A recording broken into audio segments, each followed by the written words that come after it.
In the face of Leon's outrageous threat, the water blue phantom couldn't help but shake violently, almost breaking the connection.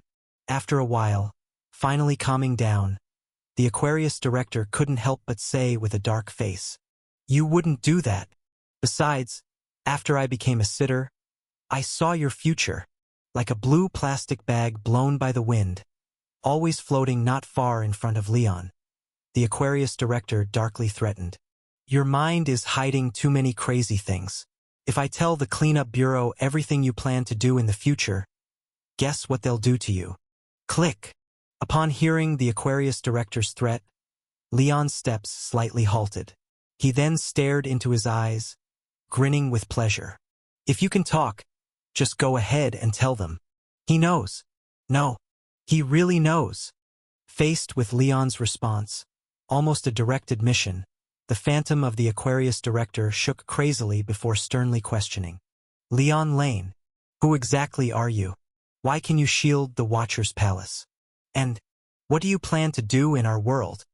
Indeed, it's the Watcher's Palace. It seems he truly saw quite a bit after ascending. After studying the excited blue plastic bag for a while, Leon squinted his eyes thoughtfully and smiled slightly at the Aquarius director. Hee hee.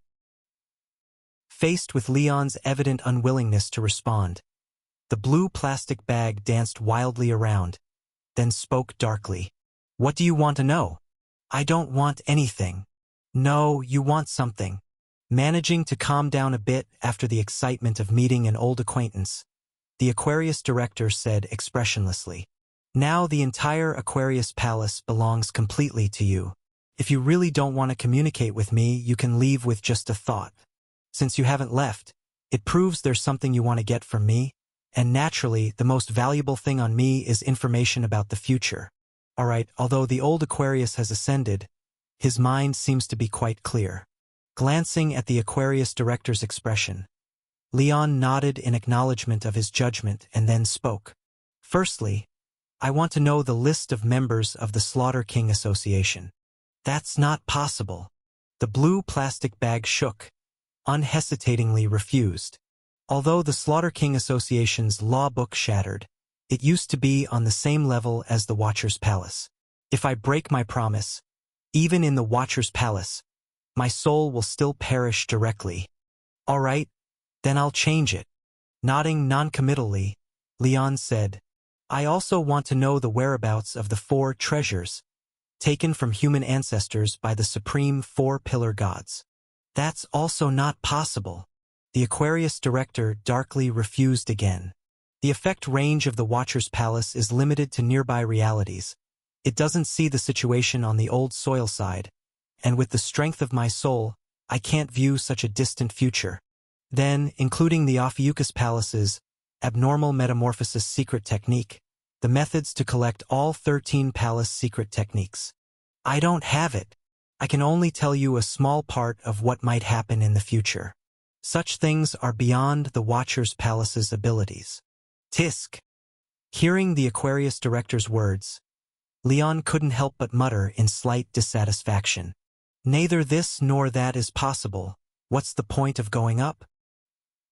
The body in the Watcher's Palace took several deep breaths consecutively, barely suppressing the agitated mood, and the Aquarius director coldly said, "Recently, the Slaughter King Association planned 4 operations. If I say nothing, within the next year, 3 kingdoms will." At this point, the Aquarius director paused slightly. Then, as if receiving some punishment, his entire demeanor instantly wilted. And at the same time, Leon felt like a buzzing in his brain, forcibly injected with an originally non-existent memory. Back then, when Ryan accepted the Bureau's investigation during the Blood Night and met with the Aquarius director's kind body, he stuffed something into his pocket, telling him to open it after becoming the next Aquarius director, then touched his forehead, and then everything went back to normal. This is a non-existent past. Tensing his leg muscles, stabilizing his body, the dizzy Leon covered his head, following the non-existent memory's guidance, searched in the mirror world, and surprisingly found a moon-white flexible paper slip inside his pocket. Sizzle. Name. The token of your Past, present, future. Appearance. A moon-white slip with strong tactile toughness, material between stone tablet and mulberry paper, recording a bit of information about the future. Ability. Past exist, present exist, future exist. Cost. Part of the scribe's existence. File. The slip given by Kemu Koreman, former Aquarius director of the Cleanup Bureau, current sitter of Watcher's Palace, to Leon Lane in the past, recording an unwritable heavy future. Evaluation. Only by changing the past can the present be changed, and every step in the present is creating a new future. But infinite futures will eventually collapse into a common past. No one can completely escape the shackles laid down by time. However, whether it's past, present, or future, this little slip from the past will always exist as it has, until it faces the final end and the initial rebirth. Contamination value? This thing, after rubbing the moon-white slip with his hand, somehow understanding, Leon looked up in surprise at the blue plastic bag swaying in the wind, while the Aquarius director with a sallow complexion coldly explained, "If time were a book being infinitely written, then the Watcher's Palace is the one reading it, and sitters of the Watcher's Palace, before their souls are completely obliterated by time, can also temporarily become independent of time. As for these slips, they have the same nature as us sitters, can simultaneously exist in past, present, and future, and can be like a bookmark, inserted into any page of the Book of Time at any time. But then, like a bookmark, can no longer directly interfere with the content of the book, right?" After a brief silence, the Aquarius director nodded with extremely complex emotion. "Yes, then I understand." Rubbing the folded token of your in his hand, Leon, thoughtful, nodded accordingly. So what the Aquarius director and the sitters do is like writing in big red letters on a bookmark in a detective novel, telling all the readers, on page 694, that person is the killer. Open the paper you have in your hand.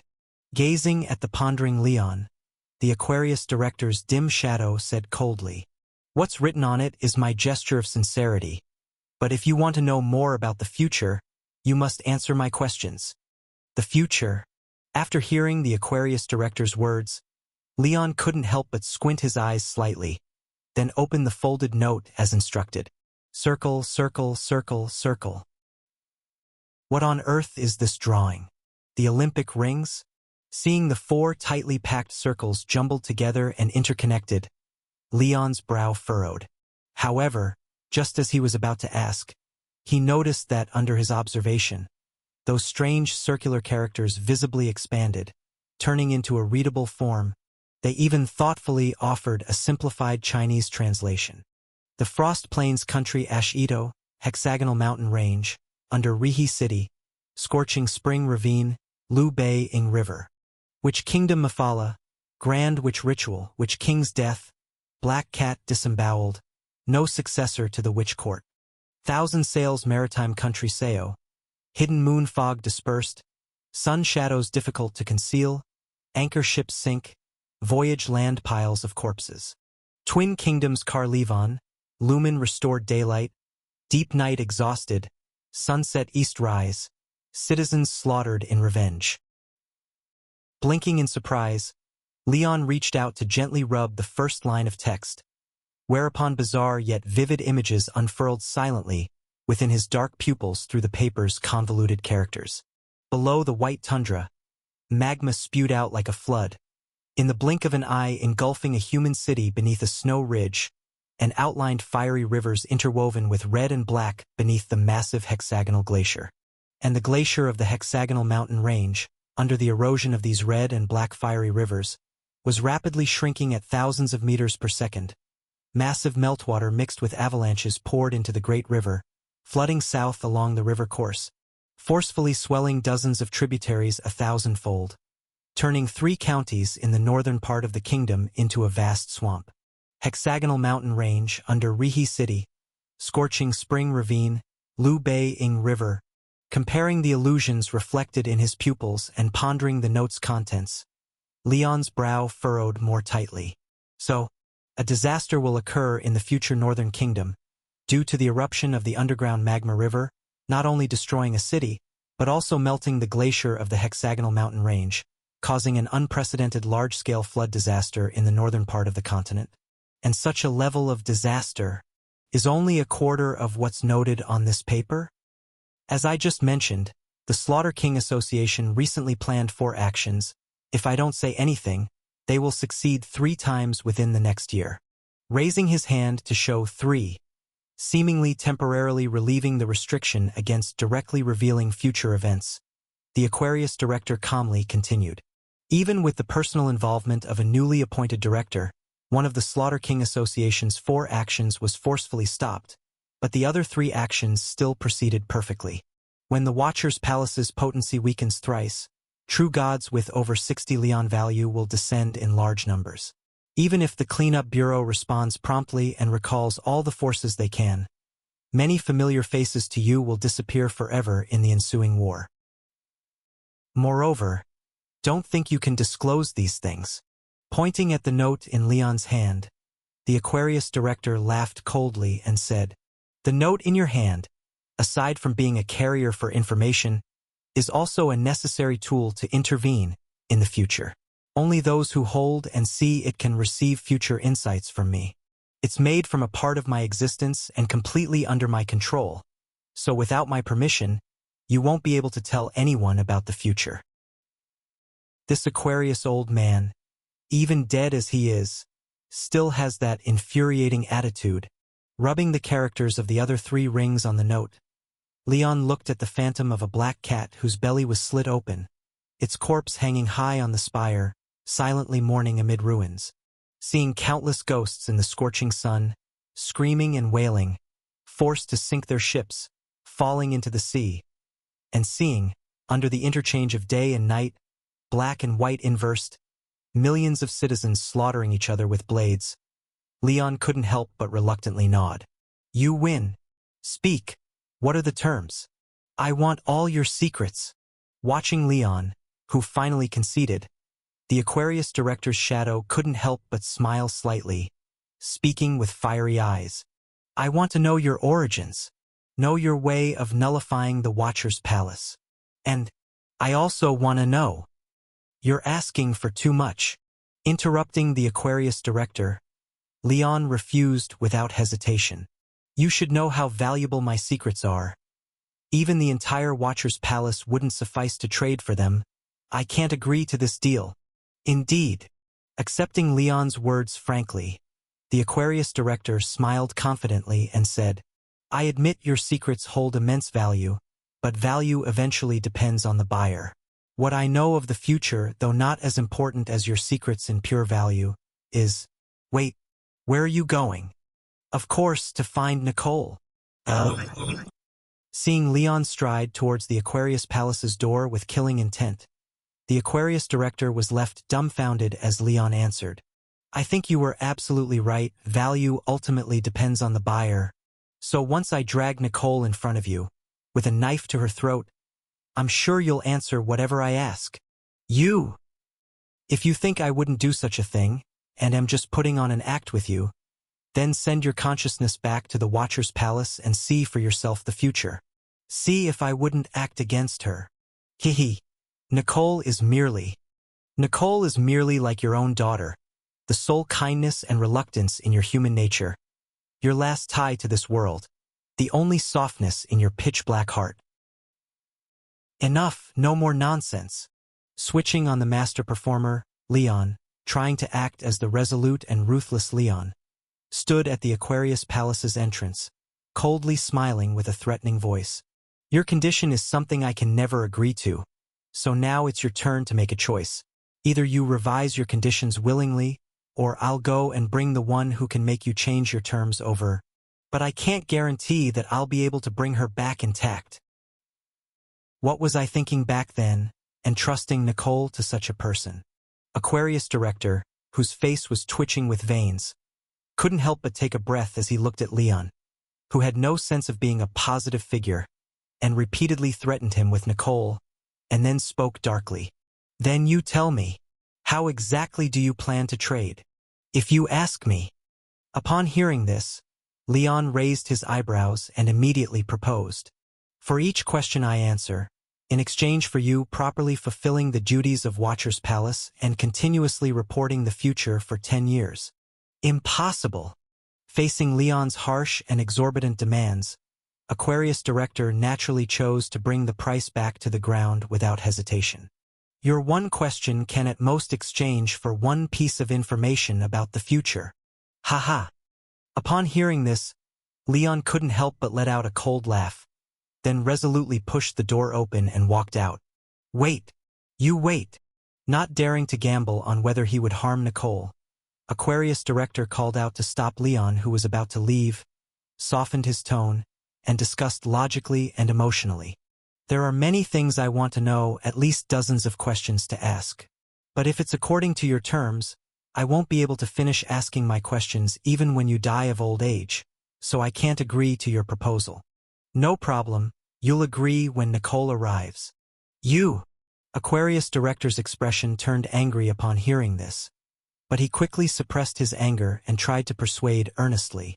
If you truly want to cooperate, you must propose terms that are acceptable to both parties. Otherwise, it will end with both sides breaking off. If you dare break off, then Nicole will be cut. Damn it! Seeing Leon in front raising his hand in a downward cutting posture, Aquarius Director, whose face was tightly tense, couldn't help but reveal a fierce look and shouted, "Don't think that with Nicole in your hands, I will make unconditional concessions. She is indeed important to me, but not that important. I understand, without Nicole is what matters most to you. Damn it!"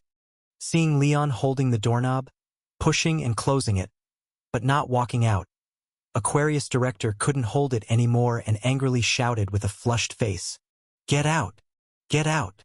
Why should I get out?" Leon turned back and let out a cold laugh. "Aquarius Palace is my territory now. If anyone's leaving, it's you." Exhale. Calm down. Must calm down. He's trying to provoke me, so I lose judgment. Repeatedly warning himself not to be impulsive, looking at Leon on the opposite side, whose eyes were burning with vigor and seemed determined to drag it out with him, Aquarius Director took 2 deep breaths and then spoke decisively. "One question a year. If you can't even accept this, then you can leave if you want. Pretend I never came today." Looking at his demeanor, it seems this really is his bottom line. Observing the steadily shaking image, seemingly ready to disconnect anytime, Leon hesitated for a moment, then released the doorknob, turned around and suggested, "Tell me what your question is first, and I'll decide after assessing the situation whether to cooperate for a year and see." "Okay." Seeing Leon finally making a concession and stopped tangling with him unreasonably, Aquarius Director's phantom closed his eyes before speaking expressionlessly. "I want to know what exactly you did to the Watcher's Palace? Why can't I convey any information about you?" "Those are 2 questions. Then the first, what did you do to Watcher's Palace?" "I relied on my own ability to shield some effects of Watcher's Palace." "Get out." Facing Leon's response, akin to answering as asked, Aquarius Director almost exploded with anger, raised his hand to point at the door, and shouted angrily, "I'm not asking anymore. Do whatever you want with Nicole. I'm not asking anymore. Not asking anymore." Regrettably, it seems this really is the limit. Seeing Aquarius Director repeat, "Not asking anymore" 3 times, knowing he truly was furious this time, Leon, who succeeded in probing his bottom line, immediately softened his demeanor and spoke with a smile to ease the atmosphere. "Don't rush. Don't rush. I was just testing to see if cooperation between us is reliable, not truly planning to deceive you." "Ha! Then what results did your test yield?" "There are indeed results." Sneakily observing Aquarius Director's complexion, Leon pondered over his psychological state while speaking with a cheerful smile. "Aquarius. Former Aquarius, Your Excellency, I just discovered a problem. Our transaction seems quite unfair to you." "Oh? Unfair to me?" "To me?" Looking at Leon, who seemed to have evolved from beast to upright ape and was suddenly speaking human language. Aquarius director couldn't help but be utterly baffled. Indeed, this transaction model is really unreliable for you. After silencing Aquarius director with his words, Leon spoke excitedly. The biggest problem with this transaction model is that on your side, there is a lack of means to effectively restrict me and prevent me from lying. Just like the recent transaction, if you deceived me and gave false information, at most, I will turn around and cut Nicole, but you have no means to restrict or retaliate against me. You, having ascended to Star Palace and unable to return, if deceived even to the point of rage, can at most curse me up there and terminate cooperation. You can't do anything else, which is clearly unfair. Indeed, for the questions I want to ask, you are the only one who knows the correct answers. Often I can't judge the truth. But why would this sentence come from your mouth? What exactly are you planning? Looking at Leon, who was smiling brightly, Aquarius director couldn't help but ask with full vigilance. I don't believe you are so kind-hearted. Hurry up and tell me your plan. Haha. It's not so much a plan as just a suggestion. Smiling, Leon looked into the eyes of Aquarius director's phantom and tentatively spoke. I think we should first obtain the code, then use its power to sign a treaty to mutually restrain each other and ensure the fairness of cooperation. How do you feel about this suggestion?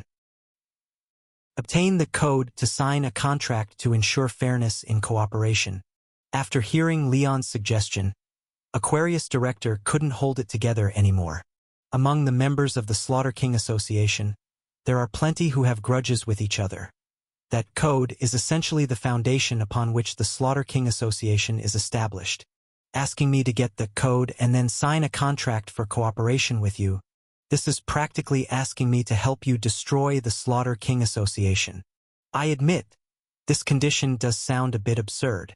Seeing Aquarius director's face longer than a donkey, with eyes full of anger, ready to explode at the slightest touch, Leon blinked and then smiled and asked, but without something like the code as a guarantee, how can you be sure that all the answers I give you are true? Former Aquarius, Your Excellency, you don't want to spend all these 100 years of effort only to end up with a bunch of answers that can't be verified for truth, right?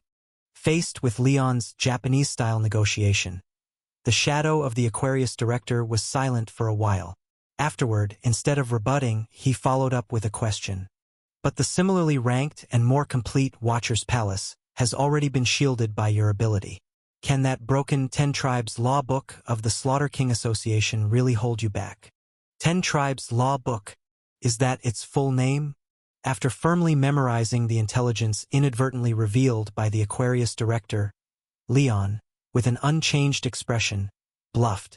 Of course it can. Do you think something on the level of the Watcher's Palace is something you can forcibly shield just by hearing a couple of pieces of information and guessing blindly? How could that be possible? For abnormal objects on the level of Watcher's Palace and Law Book, the cost of trying to shield them is unimaginably heavy for you. If you still don't believe it by now, then I can swear by everything I have that I absolutely don't have the ability to directly shield the Law Book right now.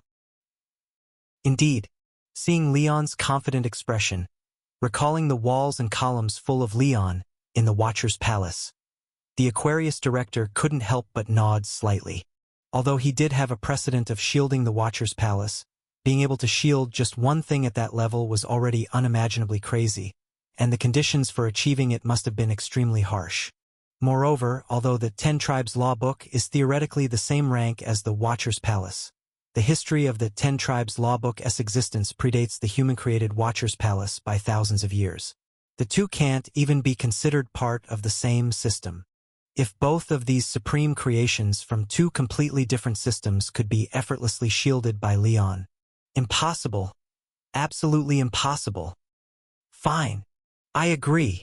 Relying on his existing knowledge system to repeatedly ponder Leon's terms, judging that there seemed to be no obvious problem with them, the Aquarius director agreed without hesitation, squinting his eyes as he said, I can help you get some fragments of the 10 Tribes Law Book, but in exchange, after you obtain the 10 Tribes Law Book, aside from answering for your secrets, you have to include Nicole's safety in the terms. Also, I don't want to hear her name from you again. If you threaten me with her again, then our relationship will completely break off. Right? You can write it all. Seeing the Aquarius director who, after pondering for a while, actually agreed, Leon's pupils shrank, his breath caught, but he then calmly promised. Not just Nicole. If you want, after she gets married and has children, all her descendants can be written in as well. By the way. Paused at this point, Leon seemed to recall something, staring at the Aquarius director's blurry face as he smilingly asked. It's honestly surprising to see someone as cold and ruthless as you repeatedly backing down because of an orphan you adopted. By the way, if I had held a knife to Nicole's throat last time and forced you to give up ascending to the palace, would you have agreed?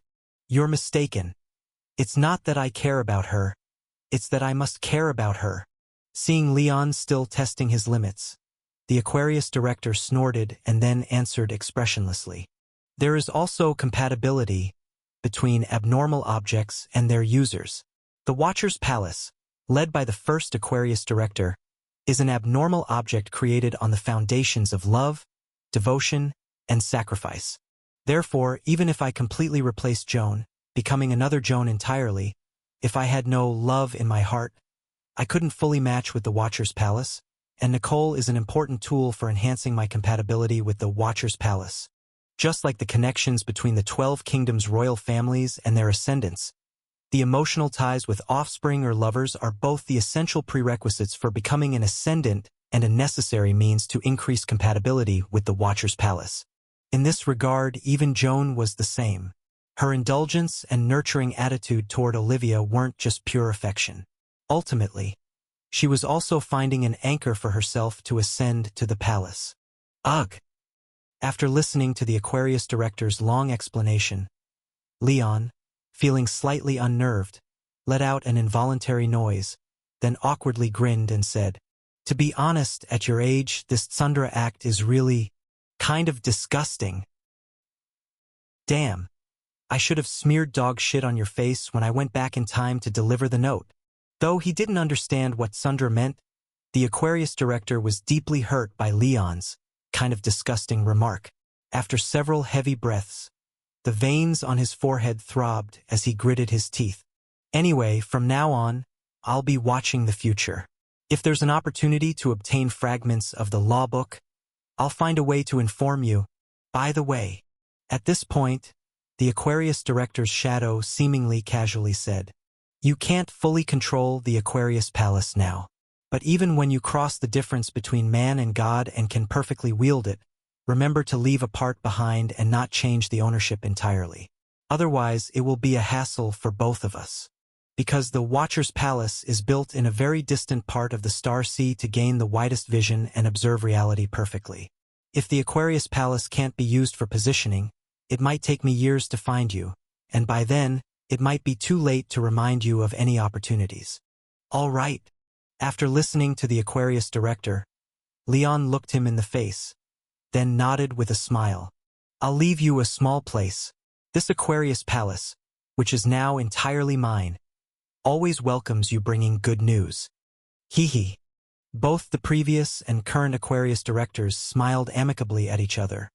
Then the current, reserve Aquarius director Leon Lane picked up the sign of past, which mentioned the future, and smilingly said goodbye. "Then I'll be going now. Can I show this to others?" "Do as you please." The Aquarius director, turning back to the depths of the Aquarius Palace, replied without turning his head. "As long as you're not afraid that our collaboration will be discovered by the Cleanup Bureau, you can show this to anyone you like." Mr. Taurus.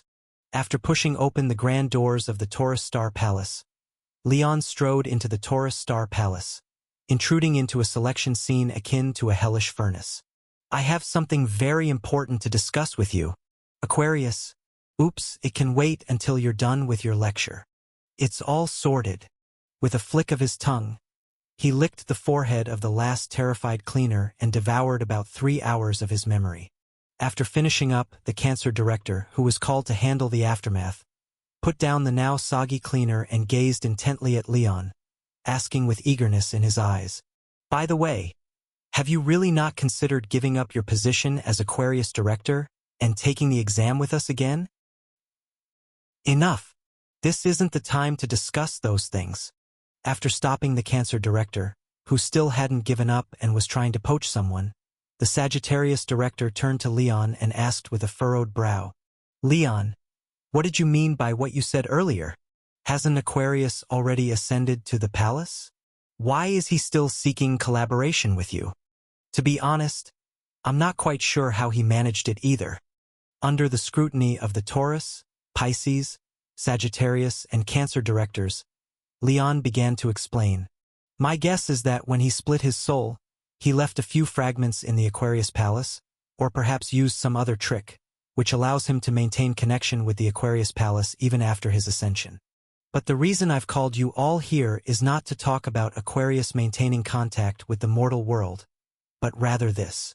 Taking out the past sign that foretold the future, he handed it to the Taurus director closest to him. Leon conveyed solemnly, according to the Aquarius director, in the future he saw, the Slaughter King Association will plan a total of 4 actions, of which they will successfully sever the bloodlines of 3 royal families.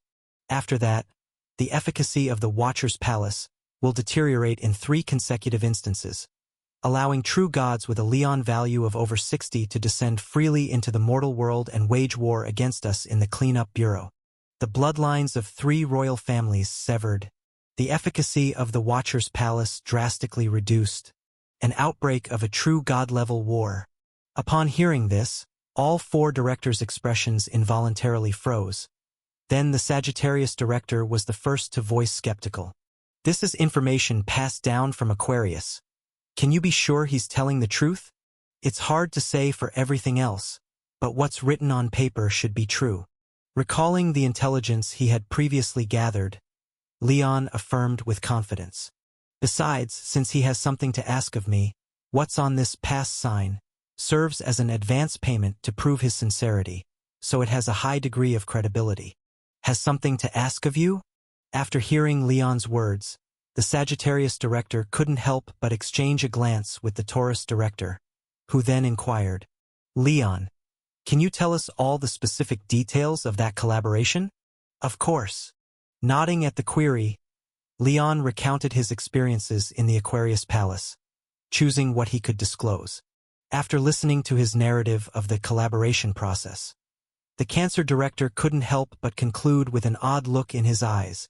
So, to obtain some intelligence, he wants to help us deal with the Slaughter King Association, help us seize law tome fragments, then fulfill the duties of a palace sitter, and continue to warn us of potential future dangers. Yes, the hell with that. Looking at Leon, who was nodding earnestly in front of him, the Cancer director's lips moved. He managed to swallow back the retort that came to mind. How is this something Aquarius could do? Are you kidding me? Leon, I think there's something wrong with this collaboration. Instead of voicing his sarcasm, the Pisces director, who had been silently listening the entire time, spoke up calmly. I'm not questioning your judgment. It's just that you haven't interacted with Aquarius enough to notice what's off. But we've had decades-long relations with Aquarius and are more familiar with him than you are. Based on your description just now, both in demeanor and reaction, this isn't the Aquarius I remember. The Aquarius I remember was much more composed and indifferent, and he wouldn't express emotions so intensely. I feel the same way. After Pisces director spoke, the Sagittarius director grimly added, in my impression, he wasn't someone who liked to talk so much. Given his past personality and behavior, when faced with your threats and probing, there should only be 2 responses. If your probing holds, he would smile and admit it, then think of a way to turn the tables. If your threat holds no significance, he would also only smile faintly, then remind you of your erroneous judgment. But the Aquarius director you described seems strange in many ways. It feels like he's somewhat impatient, likes to conceal his intentions, and, seems oddly familiar. Familiar indeed. After glancing at the Taurus director, who seemed to understand something and had a rather peculiar expression, Leon nodded and admitted, you're right. The Aquarius director I remember indeed wasn't so Pausing for a moment, Leon glanced at the Taurus director, then reorganized his words. Wasn't so full of vibrant emotions, so innocent in thinking, so unguarded against others, so indifferent to personal gains, and maintained such goodwill towards the world. All right, enough. With a flushed face, the Taurus director cleared his throat and explained on his behalf. Aquarius's way of confusing the Watcher's Palace was by almost perfectly duplicating everything about me. Soul, body, memory, emotions, all of it within the scope of duplication. He had to abandon everything of himself, allowing me to completely overwrite him to possibly gain recognition from the Watcher's Palace. So, in a way, the real Aquarius director disappeared the moment the duplication was completed on the celestial ladder. Living in his stead is another me, bearing Aquarius's obsession and memories. Oh, recalling the usual behavior of the Taurus director, a knowing look simultaneously passed through the eyes of the other three directors. This kind of disadvantageous collaboration, genuine Aquarius wouldn't likely do it. But if it were a certain director with a sincere, gullible nature, prone to emotional extremes, highly revered due to status, someone who hasn't used their brain much in 70 or 80 years, easily trusting others and was quite naive in their youth, then it's not impossible. Or put another way, if after being overwritten by Joan's mind, he didn't immediately reveal everything upon meeting Leon, then that's already Aquarius's remaining obsession performing extraordinarily well. In any case, thanks to Mr. Taurus's nurturing, the current Aquarius director seems not entirely untrustworthy. Seeing the three directors' bodies abruptly relax, shedding 90% of their guard, Leon continued. From what I feel, while his obsession remains strong and seems a bit inflexible, the current Aquarius director seems to have a vague sense of benevolence toward humanity and the Cleanup Bureau. So, his warnings hold significant credibility. Then, should we call back all the directors who are out? Should we recall all the directors? Upon hearing Leon's inquiry, the four directors exchanged glances, then glanced at each other again, and started glaring at each other even more intensely. After glaring, their eyebrows began to move as well, with animated expressions, exchanging glances, lowering their eyebrows in disdain, and furrowing their brows in discontent. The time for the four directors seemed to accelerate. For pairs of eyes and 8 eyebrows danced wildly. Sometimes they barely finished one expression before the next one eagerly squeezed onto their faces. What the hell is wrong with these guys? With Leon's speechless expression, none of the directors spoke. Their faces contorted for several minutes until it seemed they reached a basic consensus, and then they slowly calmed down. Sorry. After smiling apologetically at Leon, who seemed to be isolated, the director of Taurus gently explained, "We've been together for decades, and since we jointly manage the interconnected star palaces, communicating this way is faster.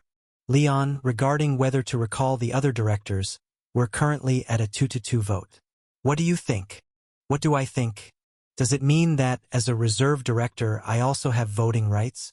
Leon hesitated for a moment upon hearing this, then responded with a question. Can I ask what tasks the other directors out there are currently performing? You can. The director of Sagittarius nodded. Although you haven't fully controlled the Aquarius Palace yet, and don't have all the director's privileges, you can already know this information. Of the 7 directors still out there, Aries, Virgo, Scorpio, and the director are deep in the old soil, searching for treasures lost by our human ancestors. As for the remaining 4, they are carrying out tasks on the 13 main planes near the present world. The director of Capricorn is purifying the polluted heavenly mountain to prevent the demons of the abyss from going completely out of control. The director of Lion guards the chaotic foreshattered realms, clearing out those troublesome guys who died in the past but try to kill their way back again. The director of Libra is tasked with blocking the star realm to prevent those outer gods with excessively filthy rules from breaking through and causing contamination, while the directors of Gemini are assigned by the director to enter the source god platform to find a way to completely kill the ancient gods within Cancer's belly. Purifying heaven, slaughtering old foes, blocking the star realm, executing ancient gods. Wow, just hearing it, these are all deadly jobs, so no wonder they haven't returned despite the cleanup bureau being in chaos. After hearing about the tasks assigned to the other directors, Leon, who was a bit in a dilemma, fell into silence, while the director of cancer rubbed his belly with a smile and said, "In my opinion, it's hard to move the other guys, but we could actually bring back the directors of Gemini first. After all, the director assigned them to the Source God platform to find the marks left by those ancient gods simply because I won't live much longer and worry that the next director of cancer might not be competent enough to suppress the awakening ancient gods in my belly. But now it's different. As long as Leon, you resign first and leave that damned Aquarius Palace, come over here and get re-elected. With the talent you've shown, in at most 5 years, I can teach you to consume everything." "Enough! Stop talking like that." Unhappily glaring at him, the director of Taurus interrupted. Although directors can resign early, there's no precedent for being re-elected after resignation. And if Leon resigns early, Aquarius Palace might be vacant for many years. In short, we can't move the Gemini. If you don't quickly dispose of the ancient gods in your belly, it might turn out to be something more dangerous than the Slaughter King Association in a few years. Instead of calling Gemini back, it'd be better to call Capricorn back. Capricorn can't be moved either. The director of Sagittarius shook his head and said, "Without Capricorn holding the fort, the erosion of the heavenly mountain would be 10 times more severe, and the number of born demons might multiply several times, possibly raising 2 more great demon gods at the 4-pillar level." "Then what about Lion?" "No, they can't."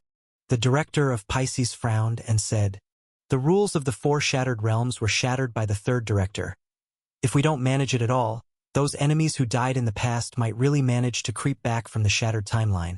So if we must have someone return, Libra would be the best." "No way." The director of Cancer strongly shook his head and said, displeased, "In my opinion, Libra's position is the most important.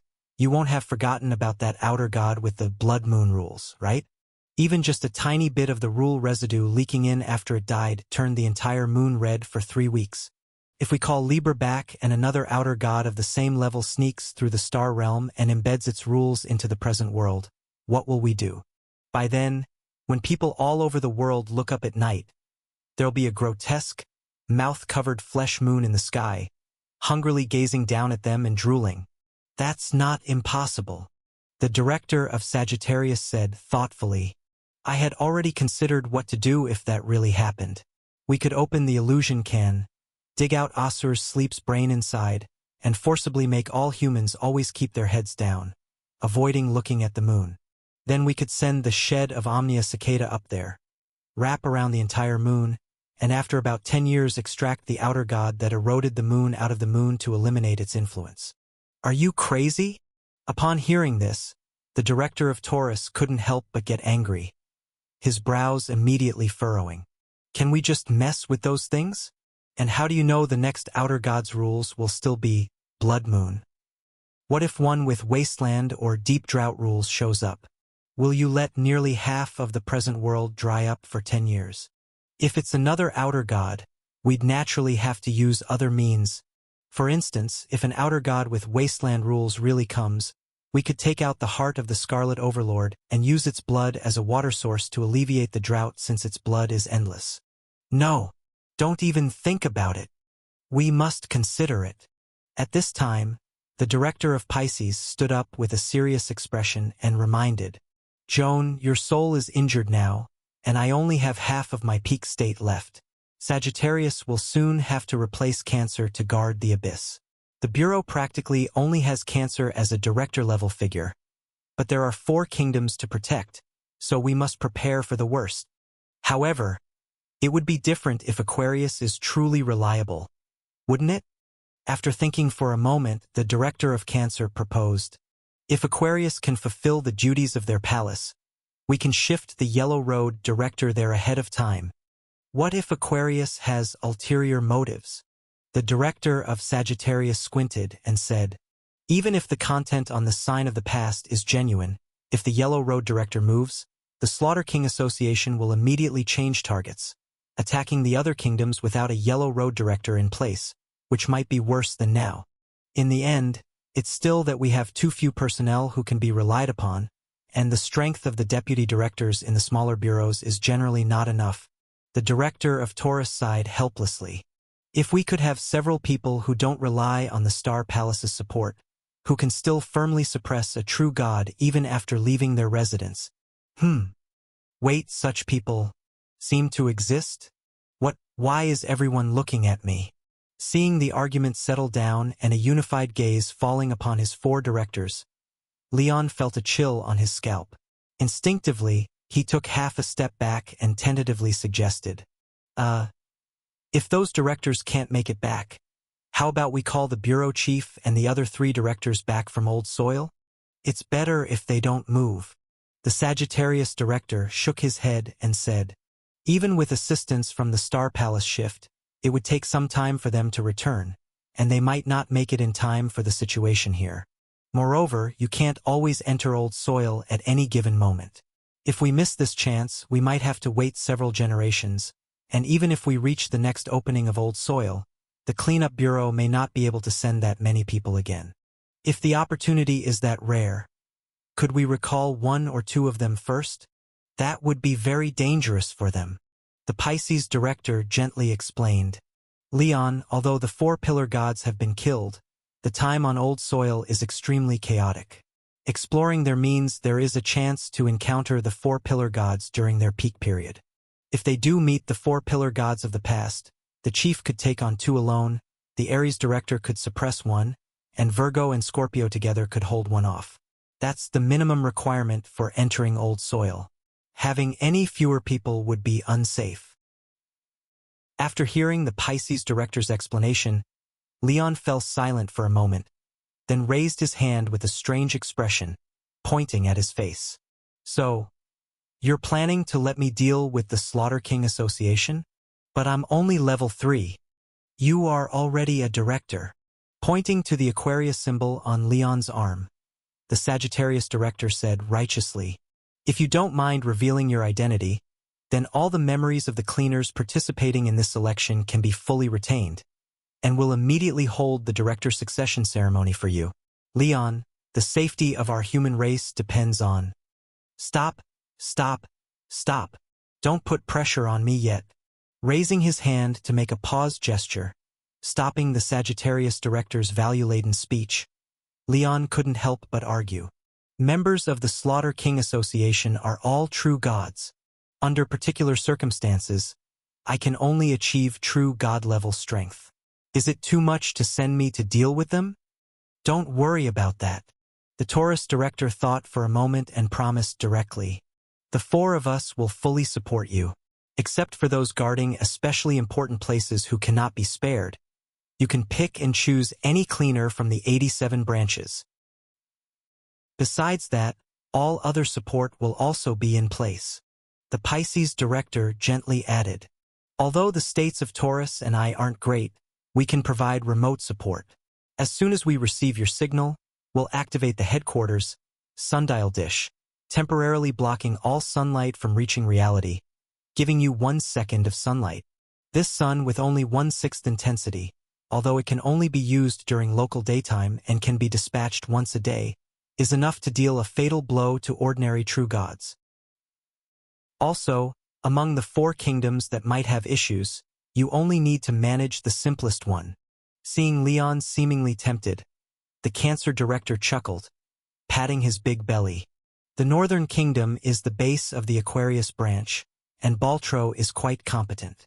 Although we don't know what methods the Slaughter King Association has arranged, it would only stall him at most. By then, you might not even need to intervene. Perhaps if you help out in time to ensure Baltro isn't stalled, he might just handle the Slaughter King Association's people himself. What do you think? Maybe, perhaps, coincidentally, maybe not. Logically, it seems like everything checks out. But your choice of words leaves me feeling quite uneasy. Right, take this.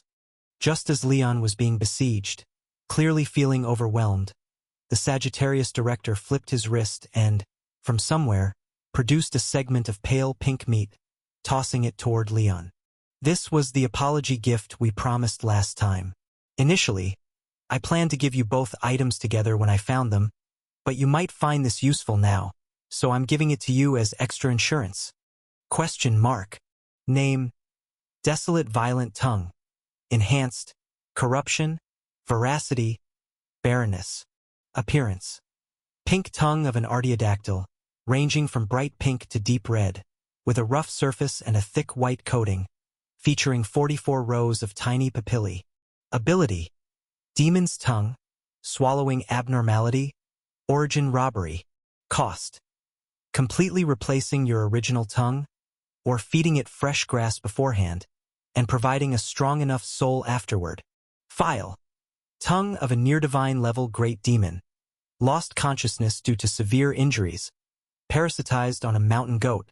Caused extensive desolation in the Ailka Mountains as the goat fed. Located by the current Sagittarius Director of the Cleanup Bureau, utilizing the power of the Abnormal Object Volunteer Ribbon, at the dried bed of Lake Ailka, extracted from the desiccated corpse of the mountain goat, and awakened its consciousness. Evaluation: Best companion to the abnormal object, insatiable stomach. All abnormalities swallowed by desolate violent tongue and digested by insatiable stomach will have their origin robbed, temporarily increasing the user's contamination value.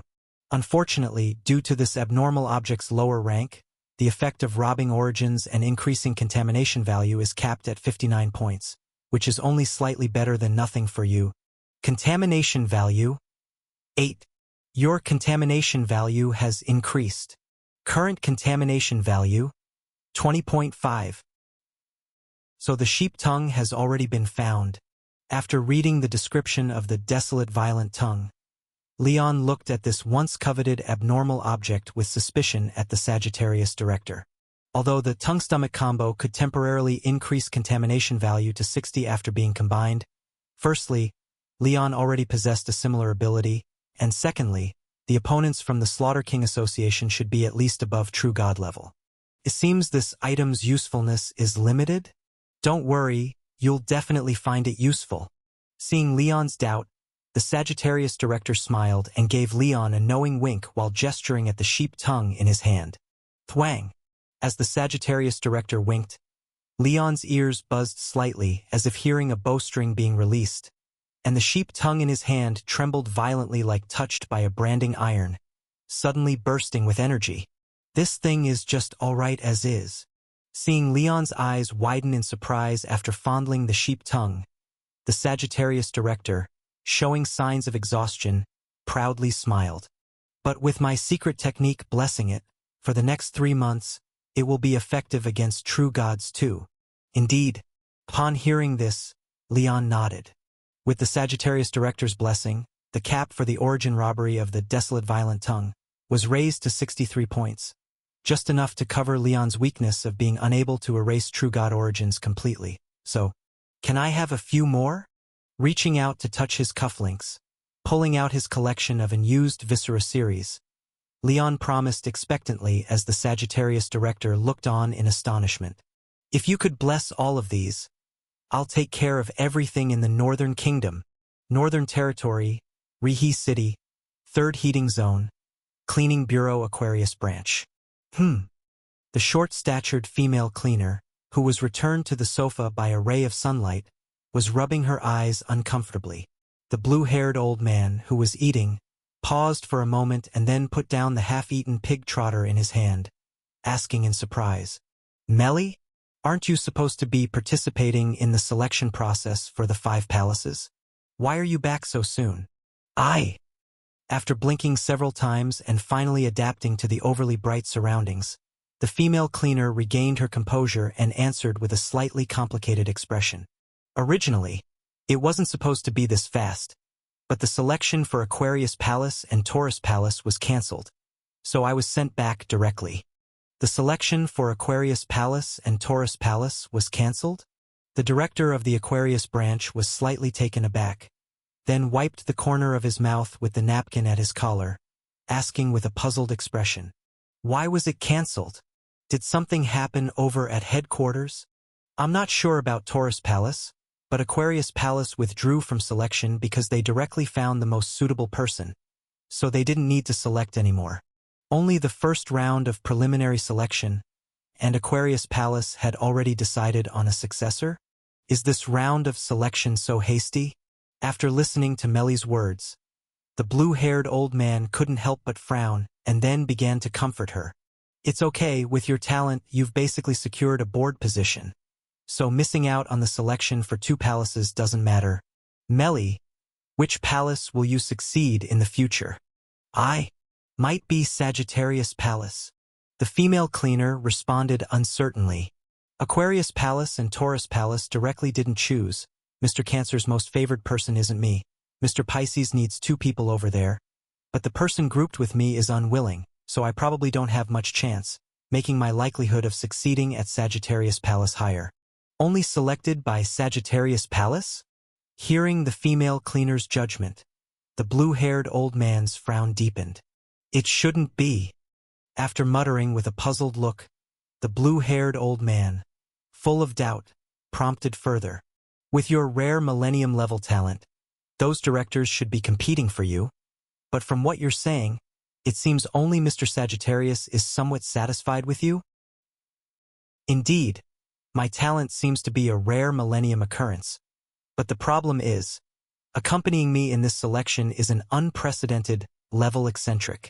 Recalling the overwhelming white light in Cancer Palace, the female cleaner couldn't hold it in and, having confidently gone to the selection, experienced why be born at the same time. Her mouth immediately pursed, and with teary eyes, she said, because this time there's someone even more formidable. Sob. He performed better than me in every palace, even in Sagittarius Palace. Although Mr. Sagittarius didn't directly say it, I suspect that if his talent wasn't too extraordinary, with inner strength and while being overly rigid, unsuitable for learning Sagittarius secret techniques, Sagittarius Palace wouldn't have a place for me. Moreover, after he finished the selection assessment at Cancer Palace and was forcibly taken by Aquarius Palace, Mr. Cancer, although he verbally said I was good too, had an exceptionally disdainful look in his eyes. Woo! Ah, this child has had too smooth a past. Her resilience isn't up to snuff. Seeing the female cleaner, clearly deeply affected, start crying while talking, the blue-haired old man couldn't help but helplessly shake his head, striving to provide comfort. It's okay, it's okay.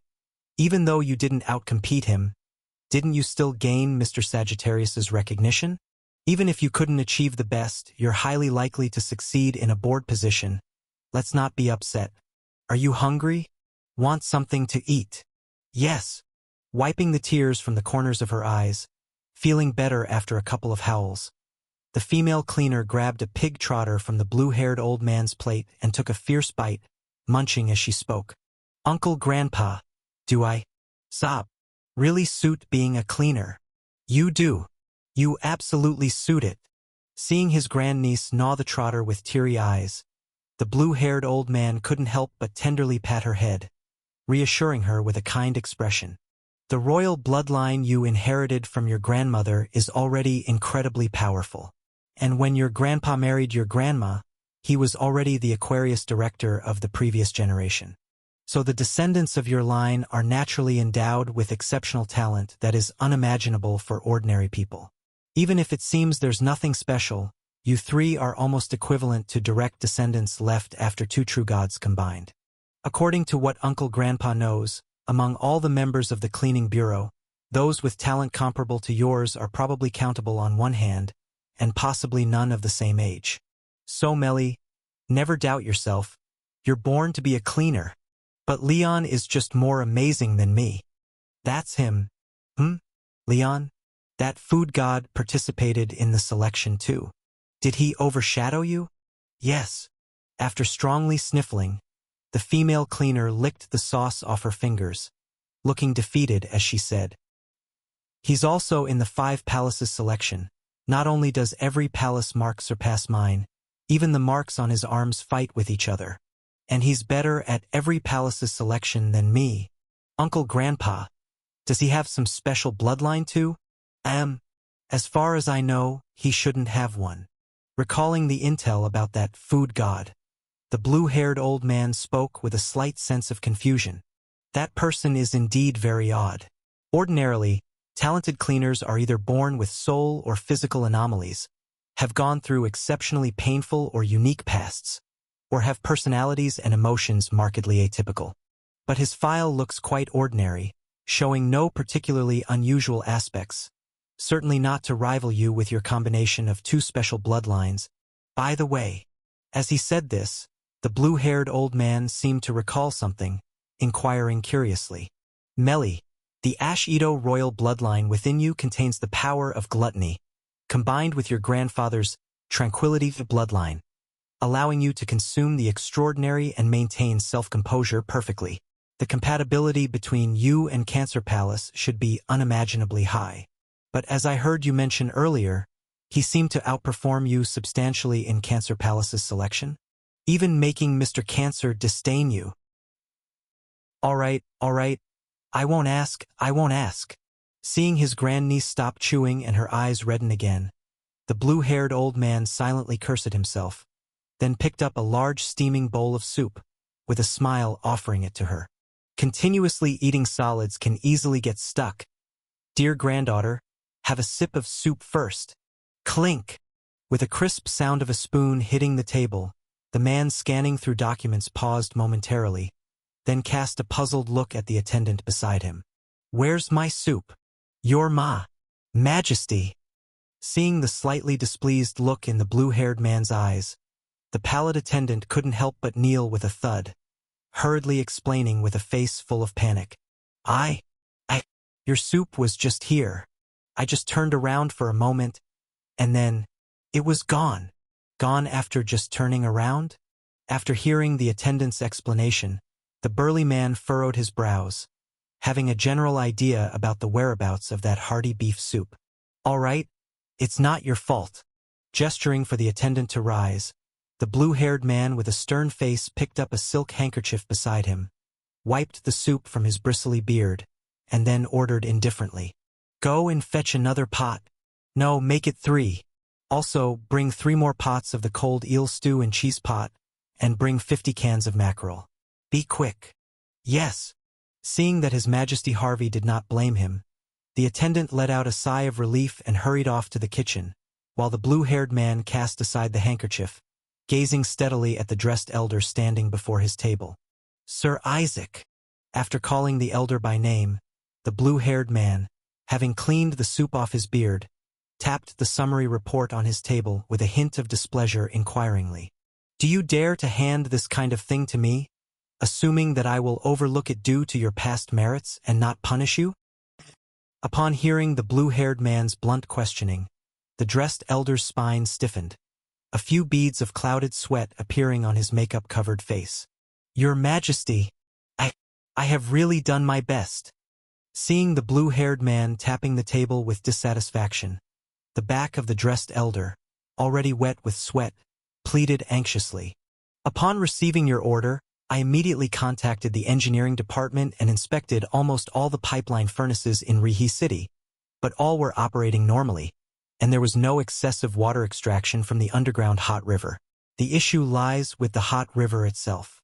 Then I had my nephew lead 20 exploration teams into the underground hot river, and 10 days in, they submerged over 900 sets of insulation armor.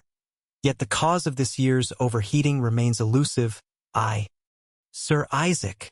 Raising his voice to cut through the elder's complaints, the blue-haired man spoke with a hint of anger.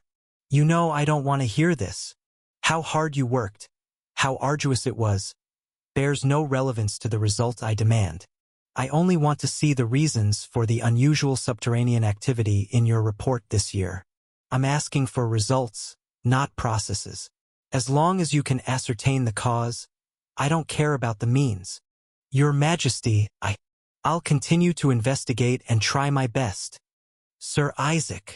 Interrupting the elder again, the blue-haired man said with dissatisfaction. I don't want your best effort. I want certainty.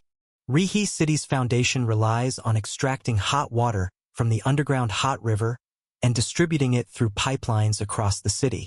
Now, the water temperature in the hot river has risen unusually, and the city becomes hotter by the day, with more and more pipeline furnaces damaged by steam. This poses a significant threat that could lead to the destruction of the royal capital. Yet with all my backing, your investigation results show you can't identify the cause. Picking up the report from the table and tossing it onto the carpet at the elder's feet, the blue-haired man toned down his anger, yet questioned with an icy coldness while gazing at the sweat-drenched elder.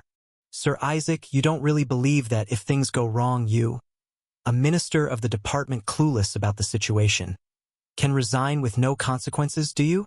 Thud. Frightened by the blue-haired man's tone, the elder knelt immediately, with sweat soaking through his cravat, almost lying prostrate on the carpet as he tremulously vowed to find the reason. Then was half dragged, half supported by two attendants out of the room. As the dragging sounds receded down the corridor, another simply dressed middle-aged man stepped forward in a hurry, handing over his documents. Your Majesty, the Foreign Ministry's note was rejected. According to their verbal message, it seems they wish to avoid excessive political elements at the wedding, hence refused entry to officials above foreign minister rank. What do you think? Heh. After skimming through the documents on the table, the blue-haired man let out a slight laugh, then commented with a detached gaze. It's just an excuse to buy time.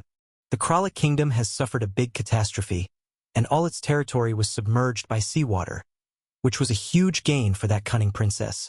And what she needs to do now is to fully digest Kralik's legacy before other nations realize.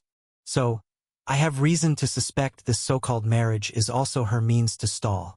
Every week delayed allows her to absorb more of Kralik's essence and give new life to that decrepit kingdom. Your Majesty, brilliant insight. Speaking at the right moment, the simply dressed middle-aged man bowed and asked, So, do you think we should continue to array our troops at the border and conduct several large-scale exercises to pressure them into changing their stance? Certainly. Glancing up at the man, the burly blue-haired man leaned back in his chair, confidently stating, From what I know about her, that scheming woman would never pass up the convenience of a wedding. During the time our emissaries are barred from entry, she'll treat Kralik's legacy as bait, enticing neighboring kingdoms to join forces against us. Thus, we must not only continue our military presence at the border, but even initiate controlled skirmishes, forcing domestic forces to pressure her to accept emissaries. Understood. Nodding respectfully and noting the King of the North's words, the simply dressed middle-aged man tentatively asked, Your Majesty, will the envoy still be Her Highness Melly? Yes. At the mention of his sister's name, the blue-haired man's expression softened slightly, responding warmly. Though Melly isn't versed in governance, her status is prestigious enough to represent me in forging ties between our kingdom and others. There's no concern over her safety. The role of envoy is hers by right. Where's my soup? Why hasn't it arrived? Your Majesty. Upon hearing the blue-haired man's inquiry, the attendant who had just run to the kitchen returned, pushing an empty cart, trembling as he spoke. There's nothing left. There's only a pile of empty pots in the kitchen. Not even the cooks are gone. So, after you inherited the Aquarius Palace, you also took on the task from the Northern Kingdom, going to deal with the Slaughter King Association. Looking at the sheep creatures neatly lined up on his desk, now shimmering with golden light, the red-haired director couldn't help but rub his temples and asked Leon incredulously, And the condition you set was just to have the Sagittarius director enhance these few things for you? X5. As soon as the red-haired director's words landed, before Leon could answer, the freshly upgraded sheep creatures were already displeased. Sheephorn, what do you mean by these few things? We used to be great demons. Sheepheart, woman, you better watch your words. I'm not the same as this trash. Sheep stomach, Lady Olivia, I believe your statement is biased. Sheep tongue, what's your problem with me? You just come and insult me like this. As for why there were obviously 5 sheep creatures but only 4 voiced their objections, it was because the remaining sheeptail was equally annoyed inside but too lazy to speak. Drawn in by the clamoring of the sheep creatures, the red-haired director, in a not-so-pleasant mood, tilted her head slightly, her foxy eyes narrowing a bit, raising her voice as she questioned. What? Do you have any objections? Upon hearing the red-haired director's words, the sheep creatures, whose confidence had exploded after the upgrade, all instantly deflated in spirit, even the most arrogant sheep heart merely letting out a snort, refraining from direct confrontation. After all, the sheep creatures shared a common origin and, when gathered together, their memories could even be shared. After hearing of Sheep Horn's years of painful experiences, they were well aware of the tactics and temper of a certain red-haired foul woman, naturally not wanting to incur trouble for themselves. Director, I had reasons for agreeing. After contemptuously glancing at the cowardly sheep creatures, Leon began to explain. The members of the board did not hide anything from me and directly talked to me about the current situation in the council. The Cleanup Bureau is facing many difficulties and indeed cannot spare resources to deal with the Slaughter King Association's harassment. Although we could temporarily mobilize directors from the non-Zodiac branch as we did last time at the Watcher's Palace, abandoning protection of parts of city-states and small countries, this would similarly lead to a flood of abnormal incidents. If local branches remain vacant for too long, it would inevitably result in disasters for a large number of civilians. So the best way to handle it now is for me to assist the director of the Aquarius branch, stabilizing the well-off Northern Kingdom for Mr. Cancer to then take charge of the weakest Carlewin Kingdom, while the remaining two kingdoms are supported on rotation by nearby branches, trying to ensure no problems arise. All right, Mr. Taurus' judgment isn't wrong either. Setting aside the particularly extreme methods he uses, you really are the most suitable candidate, but you're lacking means to combat the true gods. You really need to be extra careful with this mission. After rubbing her tightly furrowed brows, the red-haired director tapped the table with her fingertips and said, Leon, when you have had enough to eat, you can indeed fight against true gods and even gain the upper hand. Plus, there's more than one level of the undying body protecting you. But this doesn't mean you can definitely ensure your safety against the true gods. Most members of the Slaughter King Association are likely true gods, and the meaning of transcending the difference between man and God isn't just that the Leon value can break through 60 points and continue to rise, it also means they have found the rules that suit them, and rules themselves are almost irresistible. Pulling a strand of her red hair from her own head and gently wrapping it around her fingers, the red-haired director said, her expression not looking very good. To use myself as an example, if I give up being human and surrender to those true gods for immortality, choosing to also become a true god, I should grasp this slaughter authority, becoming the god of slaughter with 69 Leon value, and all slaughter-related actions would be enhanced. Moreover, in addition to that, it also means having an abnormal object that cannot be exempted. If I attack a target with killing intent and cause sufficient lethal damage to its body, this abnormal object will be activated and forcibly take the opponent's life. Even a true god will die completely. Undying body doesn't work? No, once rules are triggered, they are absolute. Death recovery, body regeneration, or proxy sacrifice doesn't work. The red-haired director shook her head and reiterated. A true god with the slaughter authority completes a slaughter on a target, and the slaughter rules become established. The killed person will certainly die. No abnormal object can bring them back, and every true god has at least one such abnormal object. Absolute and irresistible rules. As long as conditions are met, they will inevitably take effect. Why does that sound kind of familiar? Leon, battles at the true god level have quite a bit of difference from your previous fights. As Leon frowned in contemplation, the red-haired director continued to advise sincerely. For true gods, the strength of power is actually just one aspect. More importantly, it's about dragging the opponent into one's own authority field, while also avoiding being caught in the opponent's authority. Moreover, if you want to completely kill a true god, you must target its authority. Destruction of its body or even soul can only make it vanish for a while. Only by continually eroding its authority can you truly kill it. Authority, rule, capture, erode.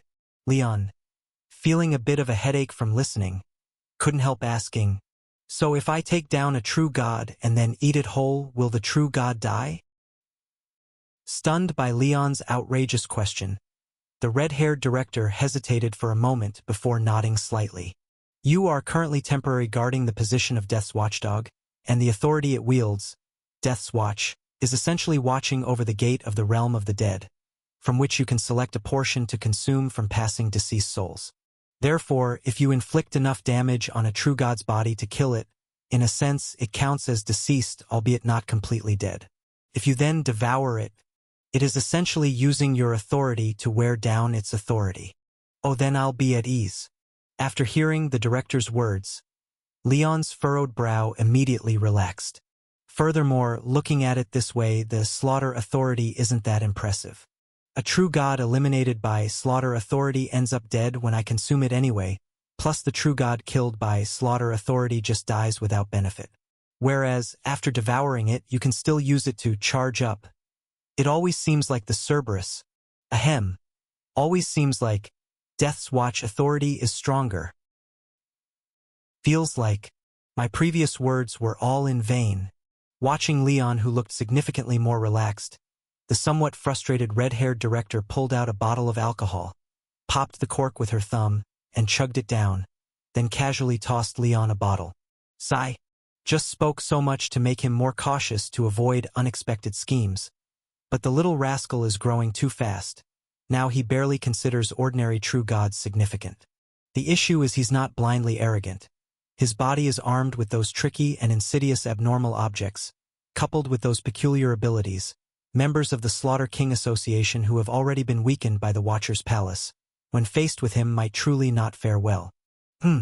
Forget it, when Leon is on external duty, what I should be worried about should not be his safety, but more about the Northern Kingdom's safety. Furthermore, he's not the type to relax his vigilance. So first, let's drink a bit more. Director. Catching the bottle tossed by the director, Leon did not join her in drinking in silence, but instead curiously asked with the bottle in hand. If true gods transcend the barrier between humanity and godhood by comprehending rules, and crossing the 60-point Leon value threshold, what about us humans? What should we do to transcend the barrier between humanity and godhood? We humans, like true gods, follow the same path. After downing a couple gulps, the red-haired director slowly replied. In transcending the barrier between humanity and godhood, we cleaners and true gods essentially have no fundamental difference. Understanding rules profoundly is necessary. For example, Emma, if she wants to cross the 60-point Leon value threshold, she either needs to advance in punishment or gain deeper insight into torment, pain. For Jerry or Tom, the former would likely be thievery, mice, taming, and the latter should be gambling, luck, or rituals. And you've already crossed that threshold. Although the level of your comprehension is very low, there are already several seeds of authority in you, just a bit more accumulation needed. So, the methods everyone uses to break through the 60-point Leon value threshold generally relate to their commonly used abnormal objects. Upon hearing this, Leon nodded with understanding, then involuntarily recalled a certain lady, and his expression faltered somewhat. If it were Amian, the senior, what kind of god would she become after crossing the barrier between humanity and godhood? A god of vomit? A god of excrement? Or a god of eat excrement? Seeing that expression on his face, he should be recalling Amian, right? Glancing at Leon's odd expression, the knowingly smiling director chuckled, then said with serious demeanor, Leon, although humans can comprehend rules, due to certain reasons, we can only understand authority but cannot master authority as true gods do. At her words, Leon paused slightly, then asked again with a hint of confusion. Why? Because of the lack of corresponding beliefs. It's not related to that. The red-haired director shook her head. To put it simply, humans arrived in this world too late. The path to godhood had already been claimed. The source god platform that Gemini Director went to, that place is occupied by true gods, not allowing modern humans access, nor contact with the source god platform, making it nearly impossible for humans to become true gods. After finishing the brandy in hand, the red-haired director opened another bottle and continued speaking.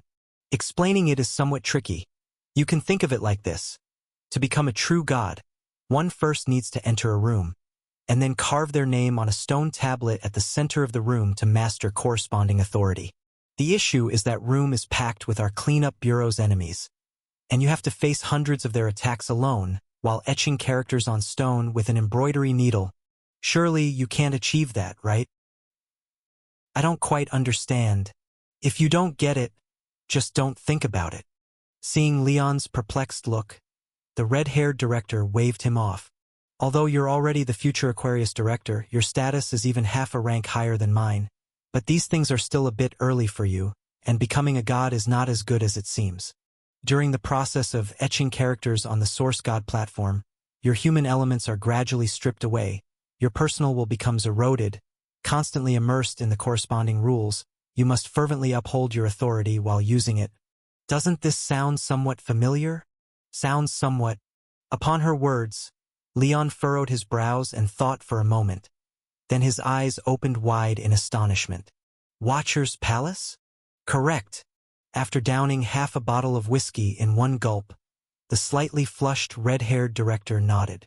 I don't have evidence to prove this matter, but according to Mr. Torres's conjecture, our cleanup bureau should have partially referenced this ascending god process when creating Watcher's Palace.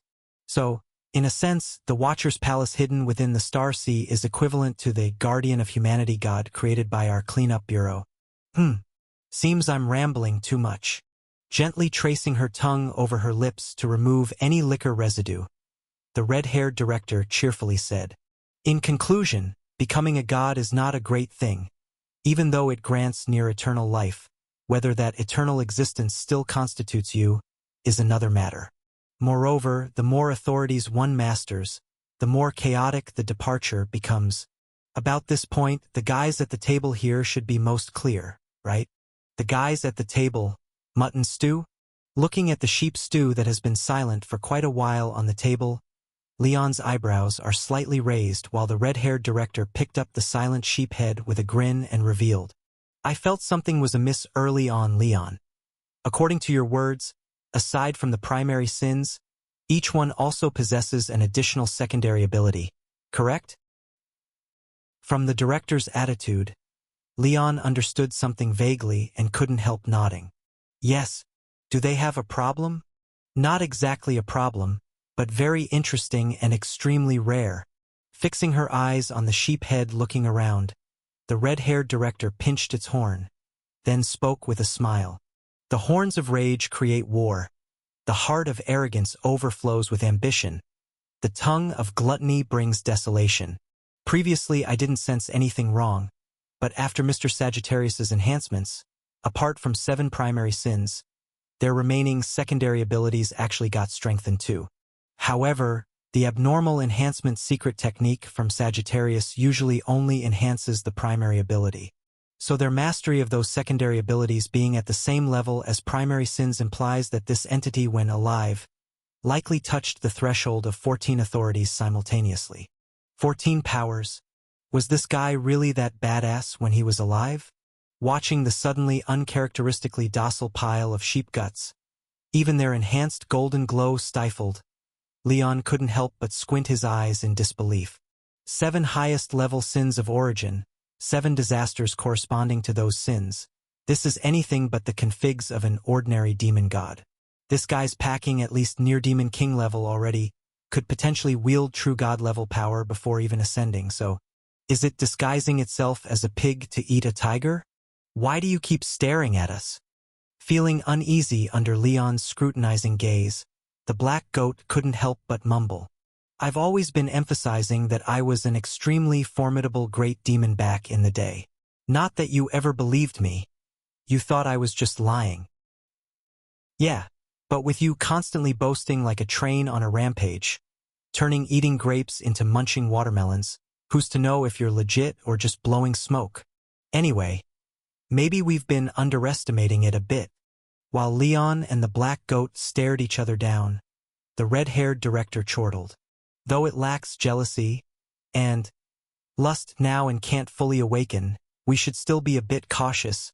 Leon, leave those guys with me for a few days. After eyeing the black goat, whose expression dramatically changed, the red-haired director suggested, don't be eager to head north on your task just yet. Wait a couple of days. I'll figure out a way to add another layer of security on them. These guys are indeed much stronger after being enhanced.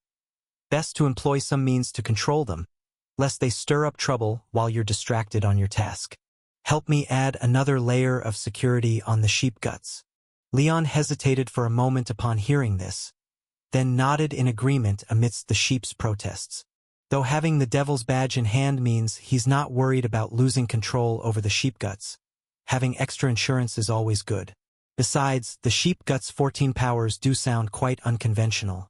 Being cautious can't hurt. Unfortunately, while this outcome seems ideal, not everyone was gratified. Upon seeing Leon disregard their long-standing camaraderie and sell the squad of 5 sheeps, 5 guts to the red-haired hag, the sheep guts couldn't help but feel fury welling up in their hearts, indignation leading them to rebuke Leon for his betrayal. Ram's horns. Bastard! We've been with you all these many days, even if there's no merit, there's hard work. And you just hand us over to her like that. Ram's heart. Human. I'm very dissatisfied with your decision. Ram's stomach. Lord Leon. Such conduct is indeed callous, leaving me utterly cold. Ram's tongue. Wait a minute. I've only been here for 2 days. Why am I involved? It's their scheming that landed me in this mess. Ram's tail. Trash. All right. Unless you want to end up in the kitchen, Stu. Keep quiet. Casually grabbing a newspaper to wrap up the sheep guts as if they're shining gold on the table, and glancing at the Century Wedding headline on the paper, the red-haired director seemed to remember something, asking nonchalantly, "By the way, how's your wedding going? It's only a few days away, right?" "Oh right, there's also a wedding." Upon hearing the red-haired director's inquiry, Leon slightly froze and suddenly realized, the month is nearly over. Less than a week and he'll be marrying young. Judging by your expression, I suppose you haven't prepared much. Observing Leon's face, the slightly tipsy red-haired director propped her chin with her hand, smilingly said, "Coincidentally, those deputy directors sent over as your aides need a few days to wrap up their affairs. They'll take a few more days to arrive. So why not wait 1 or 2 more days and go ahead with the wedding first, with Princess Veronica? Get married first and then head out for the mission." Upon hearing this suggestion to sidestep the flag as much as possible, Leon hesitated momentarily, then slightly nodded, although the process rushed quite suddenly, giving a bafflingly bound feeling. Princess Veronica indeed shows deep affection towards him. Well, can't say for certain how deep the affection is, but at least from the black goat's soul vision, whenever she sees him, the heaviness of the soul immediately ebbs away, becoming lively and vibrant, far beyond just fondness. On his end, the feelings don't seem that pure. He's definitely got feelings that surpass a regular friend's level. Being pursued so openly and passionately, it's impossible not to be moved. If he truly felt nothing, he would have firmly refused long ago. It's just that the most irresistible aspect of Princess Veronica isn't only love, but involves numerous other things. Especially on the day of Aquarius's ascension, she told him calmly that he can feel free to do whatever he wishes. Anna and the others could be left in her care. No matter if he returns safely or not, the wedding on the 3rd of next month will proceed unperturbed. When she earnestly speaks these words, his sense of security instantly maxes out, nearly making him dive in. Though profoundly touched by her promise, it also confused him somewhat. If choosing him, Veronica bore about 80% for love, then reversing this, his reasons for choosing her, love might only account for half. Aside from this certain love aspect, the most moving point was her promise to look after his family plus mere impulse of attraction. And the third colorful badge. After a tumultuous train of thoughts, filled with remorse, Leon opened the badge panel, glancing at the slightly luminous white, migratory thrush prince, feeling quite despicable. As planned by Princess Veronica, his wedding and her accession ceremony are set for the same day, and the path for this gold-level migratory thrush prince to advance to colorful badge is by maintaining marital status with her during her succession. This, too, is the main reason for his indecision due to inadequate affection, not cutting off the connection completely, a constant refusal that wasn't entirely firm. since doing nothing ensures this gold-level badge within the kingdom of Lutung, allowing him to request any person of lower rank to pay courtesy, would ascend to a colorful badge man behind the queen cream. Furthermore, judging by Immortal of Liquor, Chong Huang, and Materialist Soul, Red, it evidently showed the strength of colorful badges. The former's forced immunity has rescued him numerous times. The latter remains his greatest reliance to date. At this point, without any missteps, granting the continual acceptance of this marriage grants him the third colorful badge, the allure of which he indeed finds irresistible. What did you say? After listening to her brother's words, the female cleaner who was scooping stew from a barrel with a spoon couldn't help but open her mouth wide in surprise. You want me to be an envoy and represent you at the wedding? Yes, you heard it right.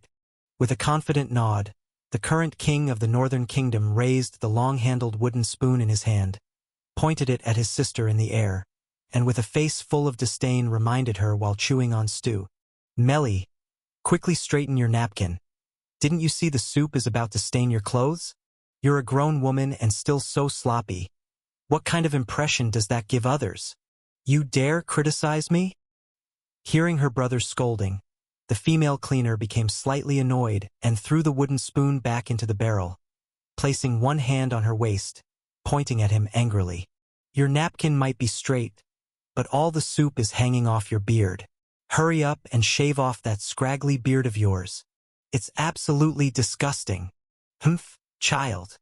Taking another napkin from beside him to wipe his beard, and picking off a pair of shrimp stuck to it, the burly blue-haired man snorted coldly. What's a man without a beard? This beard is the symbol of a king. Pah! Bearded king. Sloppy king. Filthy king. After a face full of disdain, exchanging a few words back and forth across the long table filled with various foods, the female cleaner finished the stew in the barrel, and then complained. There's an urgent mission at the bureau. I've been busy lately. Do I really have to go to that wedding you mentioned? It's not that I want you to go, but as a princess you must go. Hearing this, the blue-haired young man raised his head, wiped the red sauce from the corner of his mouth, and emphasized seriously. Melly, although we seem to be maintaining peace right now, we fought them 6 years ago, and there have been many minor conflicts over the years. They are a real enemy country. Now they've inherited Kralik Kingdom's assets, not just quality population but also a lot of advanced technology. Once they've digested these things, and their domestic conflicts are eased, leaving them free, a war between us is inevitable. So we must find a way to intervene early, snatching a piece of cake from them, or at the very least, unite with several other kingdoms to force them to share some critical technology. To achieve this, an envoy representing the royal family's direct will is essential. Oh! Looking at her brother's tense face, knowing there's no room for negotiation, the female cleaner pursed her lips but couldn't help muttering. Why are you always thinking about war? War will lead to many deaths. Can't we avoid it? We can't. The blue-haired young man frowned, swallowed the pizza in his mouth, and lectured seriously. War leads to many deaths, but avoiding war could lead to even more deaths. Some wars must be fought. Like 6 years ago, the other side probably had domestic troubles. They might not have really planned to cut off trade routes and shipping lanes. It could have been handled with less intensity, but father still went to war despite his illness and almost died on the battlefield. Do you remember why? I remember. Father mentioned a few times something about the Deer Pass and Frozen Harbor. It's the checkpoints on the route guaranteeing part of the kingdom's grain and vegetable supplies, and the unfrozen port for transporting coal and fuel in winter. Though they've always seemed mild, in fact, they've been holding us by the throat. Previously, we relied on them for almost 40% of our needs, getting fleeced every year. If we don't take advantage of their internal strife to seize these places, we'll forever be under their control. Turning the dining knife in his hand, tapping the table twice with the silver handle, the blue-haired young man scolded discontentedly. Melly, you, as a princess with inheritance rights, should strive to understand these things even if you find them boring. Don't forget your nephews, the eldest of whom is only 3 years old this year. If I die before they come of age, you'll have to take my place. Even if someone guides you, You'll at least need to handle some affairs yourself. Ah, so annoying, so annoying. Annoyed at having to be lectured during a meal, the female cleaner angrily stabbed a huge piece of steak, tearing at it savagely as if biting into someone she detests, then puffed her cheeks as she glared. I absolutely don't want your position. Uncle has always said I am a born cleaner. Shouldn't be like you, wasting unparalleled talent and my life in endless schemes with those nobles. I should be doing something more meaningful. Humph. At the mention of that uncle, the blue-haired young man's expression darkened, and he sneered. What talent? To me, the most meaningful thing is being a good king, leading the tribes that sustain and follow me, so as not to let a large number of people freeze or starve to death each year, rather than like joining the cleanup bureaus. At this point, the blue-haired young man paused slightly, glanced at the female cleaner who had stopped eating as well, a hint of regret in his eyes, then lowered his head to fork a piece of pizza, chewing and mumbling. Never mind. Too lazy to tell you. Where's Uncle? Why didn't he come for dinner? Uncle is busy with something. After slightly pursing her lips, the female cleaner's mood seemed somewhat downcast. She diverted her gaze and somewhat absent-mindedly answered. There's news from the bureau, saying the Aquarius branch is very dangerous, potentially causing severe disasters, requesting heightened vigilance and waiting for support. Uncle went to inspect the underground Rihi. Underground Rihi? Upon hearing this, the blue-haired young man's knife and fork froze. Then he looked up frowning. So the recent anomalies in underground Rihi aren't natural or man-made causes, but the issue stems from your side? It's not clear yet, but the possibility is high. The female cleaner uncertainly said. Uncle left in a hurry. Didn't tell me the details, only requested level 2 and above seniors to try staying within the Rihi city area, and wait for Leon to come and take command. Leon. Cleaner sent from the main bureau to support us. His talent is even better than mine. Oh, right. Mentioning a fellow with astonishing talent. The female cleaner pursed her lips, suddenly remembering something, and proposed. I won't return with the main group. Leon is just from the Virgin branch. If you insist on me being an envoy, I can come back with him after completing the mission. The Virgin branch, cleaner, kingdom. As he pondered this familiar name, the blue-haired young man's brows furrowed. That Leon. Is he the cleaner sent by the cleanup bureau to assist you and solve the underground Rihi issue? Yes. The female cleaner nodded her head while chewing steak. Don't worry. I've met Leon before. We're basically acquaintances. Though he may be a bit cunning, he seems to be a pretty decent guy. You've met? Acquaintances? After listening to the female cleaner's words, the blue-haired young man's frown did not ease but grew deeper. Did he tell you he's about to get married? Ah, he doesn't look much older than me. Already getting married? Yes. The blue-haired young man nodded, somewhat speechless. Don't you know? The wedding I'm sending you to attend is his. The princess of the Ice Plains Nation, the prince of the Kingdom of Morna, the duchess of the Black Forest Duchy, the conservative party leader of the Kingdom of Orlison. Isn't this guest list way too long? Looking at the guest list stretched across the table, looping around and pulled back in front of her, Princess Veronica in her snow-white wedding gown couldn't help but pinch her brow and asked her lady-in-waiting with slight displeasure. Didn't I say that the whole wedding ceremony should be as simple as possible? What's going on with this guest list? Your Highness, when I drafted the list, I really followed your instructions. The lady-in-waiting, who was helping attach her veil, couldn't help but feel a bit wronged and said, but when I sent the list to the etiquette department it was rejected twice, and in the end, they combined the guest list for your investiture ceremony with the wedding guest list, and then it turned out like this, right? Looking at the astonishingly long list on the table, long enough to wrap herself like a mummy, Princess Veronica was silent for a moment, then shook her head helplessly. The person in charge at the etiquette department was an elderly man from a collateral branch of the royal family, who, although didn't have much real power, was more than 2 generations older than her father. With no children and no desires unless she personally approached him, likely no one else could convince him. This time, she had entrusted the wedding process to him, so even if simplified, it was bound to be extremely cumbersome.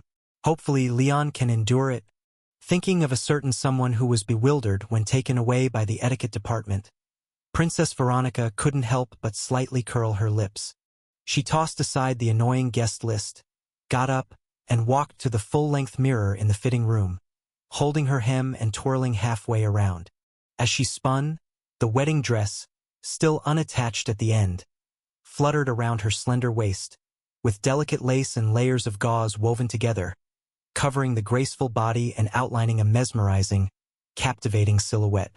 2 rows of exquisite green leaf buttons replaced the buttons on the sides of the wedding dress, climbing along the slightly inclined waistband, over the ample curves that any woman would envy, and at the base of the deep valley, supported a bright white rose. What do you think? Gazing at her own hopeful reflection in the mirror, Princess Veronica bit her lower lip, then asked a little uncertainly, "Does this wedding dress look good?" "What's wrong?" Waiting for a while without hearing a response, Princess Veronica couldn't help but turn around, slightly worried. "Why aren't you saying anything? Is it not quite right?" Upon hearing the princess's question, the daydreaming lady-in-waiting snapped out of it as if waking from a dream, hurriedly closed her unknowingly gaping mouth, and shook her head with envy, saying, No, it's perfect. You look stunning in this wedding dress." "Stunningly beautiful?"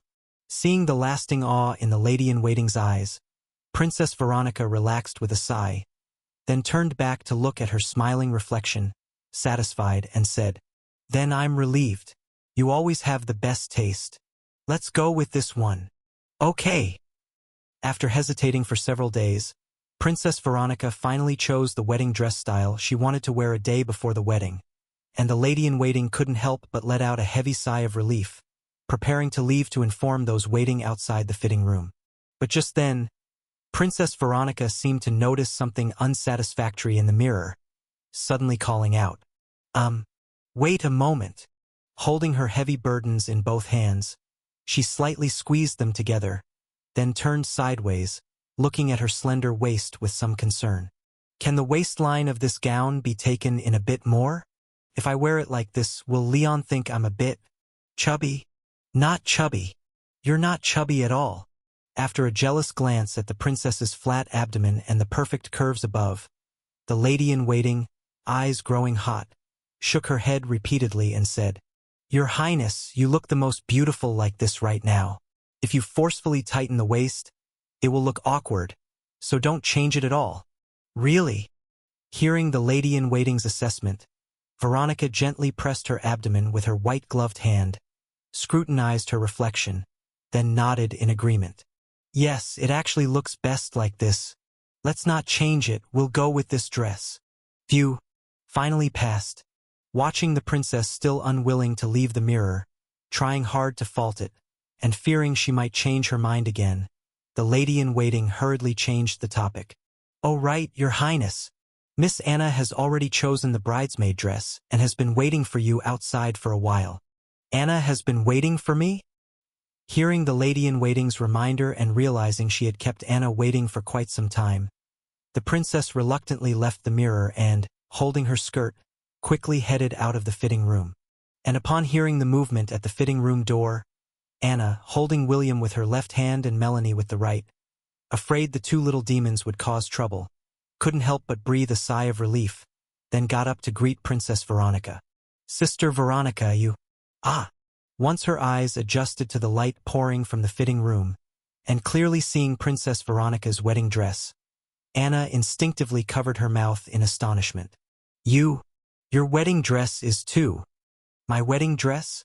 Looking at the slender girl's surprised expression, although feeling it shouldn't be a negative comment, Princess Veronica couldn't help but clutch her skirt's hem tightly, asking a bit worryingly, "What's wrong with the dress? Does it not suit me?" No, it suits you perfectly." Seeing usually composed and poised Veronica turn a bit fretful due to an unfinished comment, Anna sighed inwardly, lamenting her brother's sins, then enviously whispered, "I just got a little dazed. Sister Veronica, you're so beautiful now. My eyes don't know where to focus." No. Receiving heartfelt praise for her carefully chosen wedding dress from her beloved sister, Princess Veronica's heart finally settled down. But just as she lovingly took Anna's arm, wanting to share some intimate words with her sister-in-law, she felt a gentle tug on her skirt.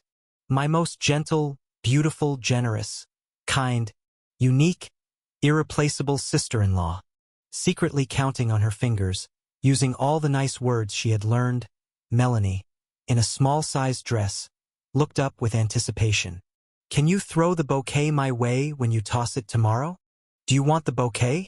Feeling completely at ease after being called sister-in-law by Melanie, Princess Veronica had intended to grant whatever she asked for. However, upon hearing Melanie's request, Princess Veronica was taken aback. She squatted down, lifting her skirt, and asked in confusion, "But you're only 6 years old, right? Isn't it a bit early to want a bride's bouquet?" No mischief. With lightning speed, Anna extended her hand and grabbed Melanie's small ear. With an angry expression, she put her hand on her hip and scolded annoyedly.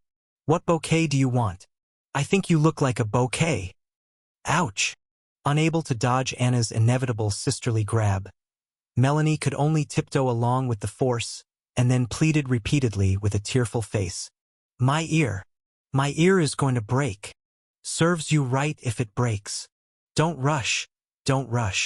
After pulling Anna's arm and rescuing the punished Melanie, Princess Veronica curiously asked, "Melanie, why do you want the wedding bouquet?" Boo-hoo. I'm not asking for myself. I want to take the bouquet to school and give it to Teacher Lisa." After rubbing her eyes, with tears in her eyes, Melanie said pitifully, "Teacher Lisa is already 28 this year, and she's been lonely all along. She recently found someone she likes, but the guy is much younger than her and is hesitant about being with her. So Teacher Lisa has been unhappy lately. I heard someone say that whoever catches the bride's bouquet will be the next bride. So I want to give the bouquet to Teacher Lisa and wish her to be with the one she loves. 28 years old. Recently found someone she likes, but the guy is much younger and always hesitant." After hearing Melanie's words, Princess Veronica, who was also 28 this year, couldn't help but twitch the corners of her mouth twice, feeling as if she had been stabbed twice without reason. But seeing Melanie's pitiful little appearance, she couldn't help but soften her heart, stroked her little head, and asked gently, "Is Teacher Lisa's happiness very important to you?" "Yes." Melanie nodded. "Teacher Lisa is the best. She never scolds me no matter what trouble I cause, and she stays in the classroom with us when it rains, waiting until Sister Anna comes to pick us up before leaving. In short, Teacher Lisa is my favorite teacher at school. So this youngest sister Leon is such a good child, sensible and grateful, pretty, cute, lively, and mischievous." After rubbing Melanie's red ear, Princess Veronica, swayed by affection, squatted down and lovingly promised, "All right then, tomorrow at the wedding, you stand under the far right column, and then, wait a minute." After stopping the princess who wanted to operate behind the scenes, Anna, who knew her sister too well, squinted her eyes and looked at the silent William beside her, negotiating with familiarity. "William, just tell me what scheme Melanie is up to, and this month's pocket money is all yours." "Oh no." Seeing William with a thoughtful look, seemingly tempted, Melanie hurriedly widened her eyes and gestured where the two adults couldn't see. "No telling. Only if you keep quiet. I'll give you 30% of the pure profit afterward." Noticing her gesture, William nodded slightly, returned a reliable look to her, and then, seeing Melanie's look of relief, turned to Anna and righteously said, "Needs more money. 3 months. Deal." "Sorry, Melanie, although 30% of pure profit is good, it has to be in hand first. For a mature politician like me, stable pocket money in hand is more suitable than high-risk windfall profits." Under Princess Veronica's bewildered gaze, William seriously arranged his miniature bow tie, then took a folded page from his pocket and leisurely read. "According to my investigation, Melanie partnered with Ramia from Class 2, whose family owns a flower shop, and signed a large procurement contract. One provides the bouquets, the other supplies the materials. They borrowed all their classmates' pocket money through the promise of sharing profits afterward and hired people skilled in floral arrangements and packaging. Once she gets the sister-in-law's bouquet, she will immediately replicate 999 copies and sell these replicated century wedding bouquets at high prices to classmates with eligible unmarried sisters. After selling out his sister without hesitation, in front of the two adults trying hard to keep their composure, William turned the script in his hand to the back and continued leisurely outing more. Besides these basic models, she plans to dismantle the original bouquet and make 99 special edition bouquets from the 99 original flowers inside, with the price tentatively set at 5 times that of the basic bouquet. It seems there are also some special editions using the original bouquet ribbon and several collector's editions using the original wrapping silk. Their prices are 10 times and 20 times the basic bouquet, respectively, and they are not for sale to the public. Buyers must be regular customers of hers, along with purchasing 10 basic bouquets together. There seem to be some other plans, but since she has been avoiding me, it's been hard to investigate. If you still want to know, Sister Anna, just add another month's pocket money, and I can hire classmates from Class 2 to help investigate further. No need. After rejecting William's DLC purchase suggestion, Anna turned around, her face slightly darkened, quickly grabbed the escaping Melanie, pressed her against her lap, and gave a swift smack to her squirming little butt. "Ah! I told you not to lie. Ah!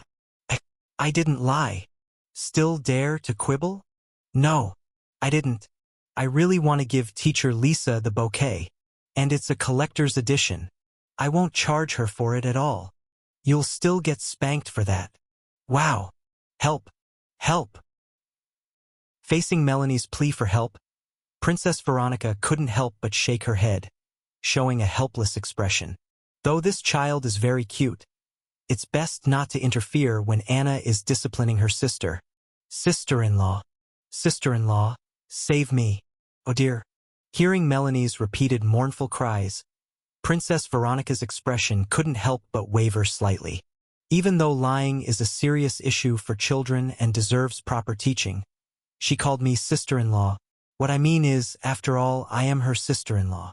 I can't just stand by and watch this child get beaten badly. Can I? All right. The princess, who is getting married tomorrow, eventually lost herself within Melanie's cries of sister-in-law and gently held Anna's arm with a face full of sympathy, saying, "She already knows her mistake. How about just stop hitting her for now? It's too late not to hit."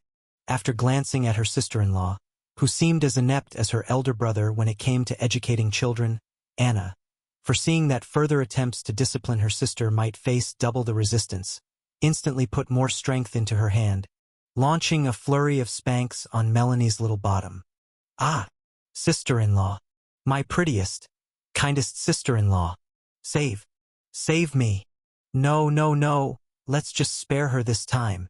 Not expecting that a sentence from her would not only fail to rescue Melanie, but instead activate Anna's rage mode, Princess Veronica hurriedly persuaded.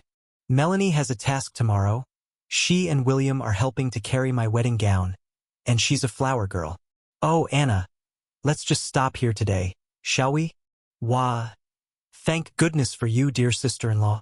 After being rescued by the princess from Anna's furious grip, Melanie lay tearfully on her sister-in-law's grand bosom and promised, "I'll always remember this life-saving grace.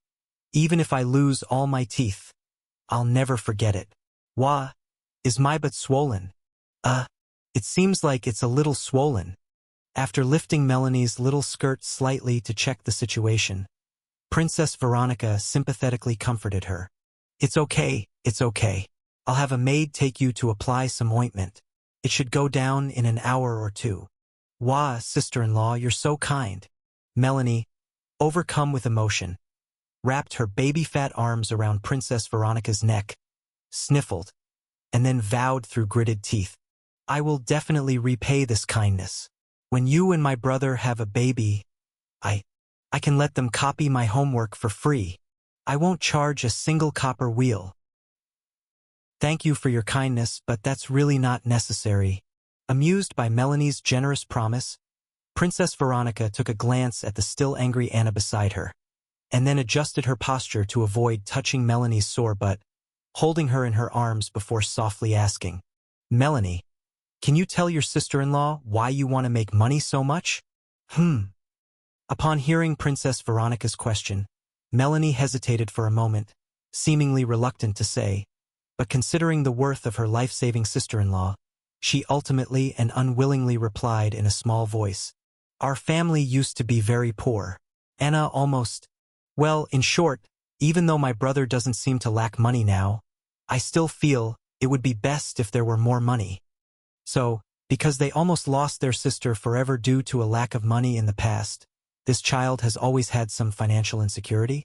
Oh, and as Princess Veronica's gaze grew gentler, Melanie suddenly straightened her neck, her eyes gleaming as she whispered, "I feel especially happy counting money, even happier than when I see William being scolded by Sister Anna. And also, I love the sound of money. The clinking of lots of money in my pocket is better than the songs teacher Lisa sings to us." Alright, there's certainly a part of it tied to security, but at the core, she's a born little money grubber. Seeing Melanie's eyes light up as she talked about counting money, the amused princess couldn't help but pinch her eggshell-like cheek. Then, when Melanie looked over in confusion, Princess Veronica winked at her behind Anna's back. "The right pillar is definitely out. Anna will definitely keep an eye on you tomorrow. If you dare run that way, the bouquet will definitely be hers. How about we change our agreement to the left pillar?" Seeing Princess Veronica's smiling face, Melanie couldn't help but open her mouth in surprise, and then exclaimed with delight, "Sister-in-law? You mean, shoo, shoo." After taking a quick peek at Anna, who was still questioning her about the wedding process, Princess Veronica made a silencing gesture with her finger, then extended her pinky, smiling warmly at the delighted Melanie. "Quiet down. Don't blame me if Anna hears. Come on, let's pinky promise."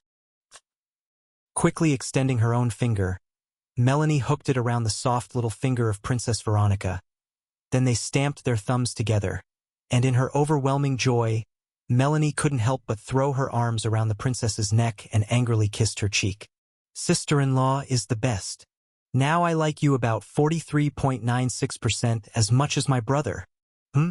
Only 40-something%?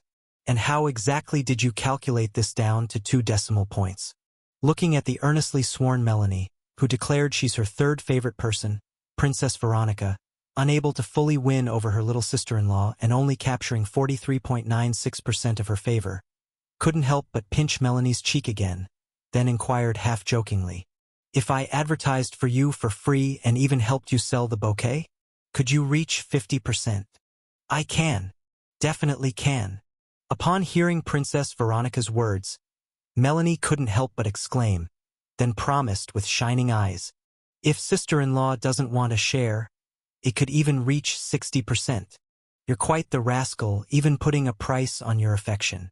As Princess Veronica supported Melanie's backside to prevent her from falling off in excitement, she couldn't help but chuckle. "I can't advertise for you. Those old royal sticklers would lose their minds. But if you can get William to call me sister-in-law, I might be able to sneak you some pocket money." After listening to Princess Veronica, Melanie's eyes first lit up, then her face fell, and she said dejectedly, "On second thought, maybe not." Surprised that money-loving Melanie would turn down her offer, Princess Veronica gently prodded her petite bottom, curiously asking, "Why not? Don't you think you can get William to call me sister-in-law?" "It's not that." Shaking her little head at Veronica's remark, Melanie replied with an earnest refusal. "William will change his address tomorrow, but brother said that taking money from others is very bad behavior. Except for him and Sister Anna, you should never take other people's money, because once you do, you'll lose something more important than money." "I see." Watching her little sister-in-law, although clearly tempted, still firmly reject her offer, Princess Veronica couldn't help but lean in and rub her smooth cheek, then handed her over to the approaching maid, squatting down with a broad grin. "Then I'll give the money to your brother, and let him give you the pocket money. Now go. Get some ointment and have a good rest because your tasks are heavy tomorrow. Okay. After doing the math, Melanie realized that this kind of pocket money should be accessible, and she promptly forgot all about the pain in her butt. Holding the maid's hand, she left the fitting room giggling, and then, humph! Upon seeing William being held by another maid, waiting for her outside, Melanie's face immediately darkened, and she puffed out her cheeks indignantly. Traitor! Your share is gone. A share. Reciting the royal palace layout map on his mind, William paused upon hearing this, momentarily puzzled before raising his head, surprised at the inquiry. Did sister-in-law agree to give you the bouquet again? Startled that William, sharper than a fox, guessed the situation from just a hint. Melanie couldn't help but cover her mouth in frustration. But soon she realized that not only did she have her sister-in-law backing her up this time, but Sister Anna would also be staying with her sister-in-law tonight, leaving William with no one to tattle to, making her feel empowered once more. Yes, sister-in-law agreed with me. Our agreement holds, and tomorrow she'll throw the bouquet to the left pillar. After gleefully revealing the agreement between her and her sister-in-law, Melanie pulled down her lower eyelid and made a face at her short-sighted traitorous brother. Nia. You just regret it. You could have had a 30% share just by keeping quiet, but now I won't give you a single copper wheel. No need to rush the share. Taking in Melanie's smug expression, William slightly raised an eyebrow, then calmly inquired, Can I ask, the left pillar you've agreed upon with sister-in-law, is it her left side? Or the left side of the whole hall? Fool! Sneering dismissively, Melanie responded confidently, Do you even have to ask? Of course, it's her. Or maybe. Or you need a helper. Straightening his little bow tie, William puffed out his small chest, calmly extending 3 fingers. The hall has 2 pillars. Give me a 30% share, and I'll help you hold the other column. Just as Melanie, due to a momentary oversight, was extorted and had to painfully give up her shares, Princess Veronica had already changed out of her wedding dress and pulled Anna, who had changed back into her casual clothes, to her room.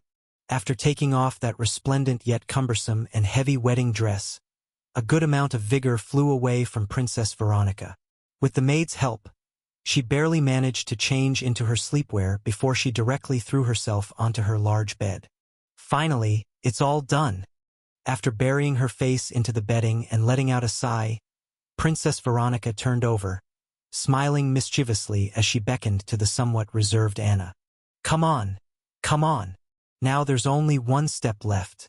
As long as you sleep through tonight with me, tomorrow I'll be a member of your Ryan family. Veronica, sister. Brought to a blush by the princess's ambiguous words, the naturally soft-spoken Anna shook her head rapidly, her face flushed as she refused. It's still better if I sleep on the sofa. Oh, come here. Patted the empty space next to her. Princess Veronica said with a hint of faux reproach. Why are you like Leon? Always preferring to sleep on my sofa. Do you guys insist on forcing me to move the sofa out? No more come over here. Stepping barefoot on the carpet of the room, she ran over and pulled Anna over, then hugged her with a smile. I know you're not used to it, but on the night before a wedding, having the bridegroom's female kin accompany the bed is part of the entire wedding process. If you don't sleep with me tonight, tomorrow's wedding won't go well. Oh dear. Falling onto the soft, large bed, tightly embraced by the princess, Anna squirmed twice but found herself unable to break free, unable to bear the embarrassment as she groused. Isn't this process too strange? It's clearly your wedding. Why do I have to accompany you? Why do you need to accompany me for the wedding process? That's obviously to help your brother with the screening. Looking at Anna, whose face had blushed all the way down to her neck, Princess Veronica couldn't help but laugh but didn't open her mouth to explain. Due to some special reasons, the purity of bloodlines is extremely important for royal families, and before the Kralik Kingdom invented instruments to test kinship through blood, there was no method for such tests. So on the night before the majority of weddings, The bride's family would have the groom's female elder accompany her bed, and then conduct some rather primitive checks to ensure the maintenance of bloodline purity. Although such checks are no longer necessary now, the ancient tradition of hundreds or even thousands of years has preserved the custom of pre-wedding bed accompaniment as part of the process. It's a pity that if the person she's hugging now were Leon, she'd bring up this old tradition to tease him. But since the person on her bed is Anna, it's better not to mention, otherwise, if the bashfulness scares her away, Veronica would certainly be in trouble. I don't know either. After casually lying, Princess Veronica snuggled Anna tighter into her arms, buried her head next to Anna's neck, sniffing the scent of washing detergent, and with a relaxed face, gently said, "The kingdom has existed for so many years, going through countless kings. If anyone left a little requirement, it might have become a tradition passed down for hundreds of years. But this tradition is quite nice. Stop! Don't move! Oh dear!" Watching the princess, looking like a female thug, bury her head next to her neck and breath in, Anna couldn't help but gently push her and rarely showed a bit of temper. "Veronica, sister, if you keep messing around, I'll leave. That won't do." Faced with Anna's soft and tender yet slightly trembling threat, the princess, with thick skin, naturally ignored her, tightened her grip instead, and with a teasing smile buried her head. "How about this? If you start calling me sister-in-law, I'll loosen my hold on you a bit, all right?" After waiting for 2 seconds without getting a reply and noticing the body in her arms stiffening slightly, Veronica couldn't help but raise her head in surprise, looking into the hesitant eyes of the slender girl. "What's wrong?" After seeing Anna's expression, Princess Veronica pondered for a moment, then slightly loosened her arms, gazing into her eyes, and gently asked with some apology, "Did I make it difficult for you? It's okay if you're not used to changing the way you address me." "No, it's not." Shaking her head rapidly, Anna subconsciously clutched the hem of her dress, then mustered some courage to look back, softly asking, "I just want to know, sis, Veronica's sister, you chose to marry my big brother. Is it because you truly, truly like him? Wow, turns out you really are here to screen him." Faced with the childish question from her sister-in-law, Princess Veronica couldn't help but smile, instinctively wanting to joke. But when she saw the slightly anxious and worried eyes of Anna, her heart softened a bit. Given Anna's gentle nature, the fact that she mustered the courage to ask this kind of question surely means she's afraid that Veronica actually has an ulterior motive and is targeting what Leon represents behind him, worrying that her brother would be hurt in this political marriage. So both she and Leon don't care about the significance of marrying into the royal family, don't consider the interests behind the marriage, and don't care about the glory of the prince's title or the benefits it can bring. She only cares if her brother can find happiness after the wedding. Truly worthy of being Leon's sister, she's certainly not ordinary. Or perhaps Anna is the most normal one, and the people Veronica has dealt with before, including herself as a calculative woman, are the truly extraordinary ones. With a self-deprecating smile, Princess Veronica couldn't help but hug Anna tightly, then lovingly and tenderly kissed her cheek, subsequently honestly confessing amidst Anna's gasp and refusal, "Honestly, at first, I certainly didn't. At that time, choosing Leon was more about his identity as the Duke of Lionheart and the convenience that the identity could provide me. Now I certainly do." Blushing slightly herself, the princess withholds her embarrassment while gazing into Anna's eyes, sincerely saying, "Though it may sound a bit odd, Leon indeed has something that strongly attracts me. I don't quite know how to describe it, but the way he looks at me is genuinely different from everyone else, lacking possessiveness, awe, and greed. I can faintly feel that he doesn't care about my status, my wealth, my power and position, or my looks. Pausing here, Princess Veronica recalled Leon occasionally sneaking glances when they met privately, then changed her words. "Doesn't care much about my looks and figure. In short, in Leon's eyes, I'm not the first princess, nor a future queen, but simply Veronica as a person. With him, I don't need to play a particular role, worry about disappointing anyone, or become an emblem for anyone's ideals. Being with Leon makes me feel the most relaxed. Anna, do you understand what I mean? To be honest, I actually don't really understand. From childhood to adulthood, the princess lacked nothing except love. While all these years, Anna lacked everything except genuine family care. The differences in their situations are too great, so it's naturally impossible to empathize with each other's feelings just from a few words. Statements like, "He loves me, not my money, but for who I am," and the feeling of, "I can be myself in front of him," are things Anna completely cannot comprehend, leaving her feeling dizzy and confused. However, even if she couldn't grasp Princess Veronica's CEO-like perspective, seeing the future sister-in-law's eyes sparkle with a unique glow when she mentioned her brother, the slender girl's heart, which had been hanging in suspense, settled comfortably. Though I don't quite understand, I believe in you." After firmly grasping Princess Veronica's hand, Anna sighed a long breath of relief and softly called out, "Sister-in-law, I wish you both happiness. Success."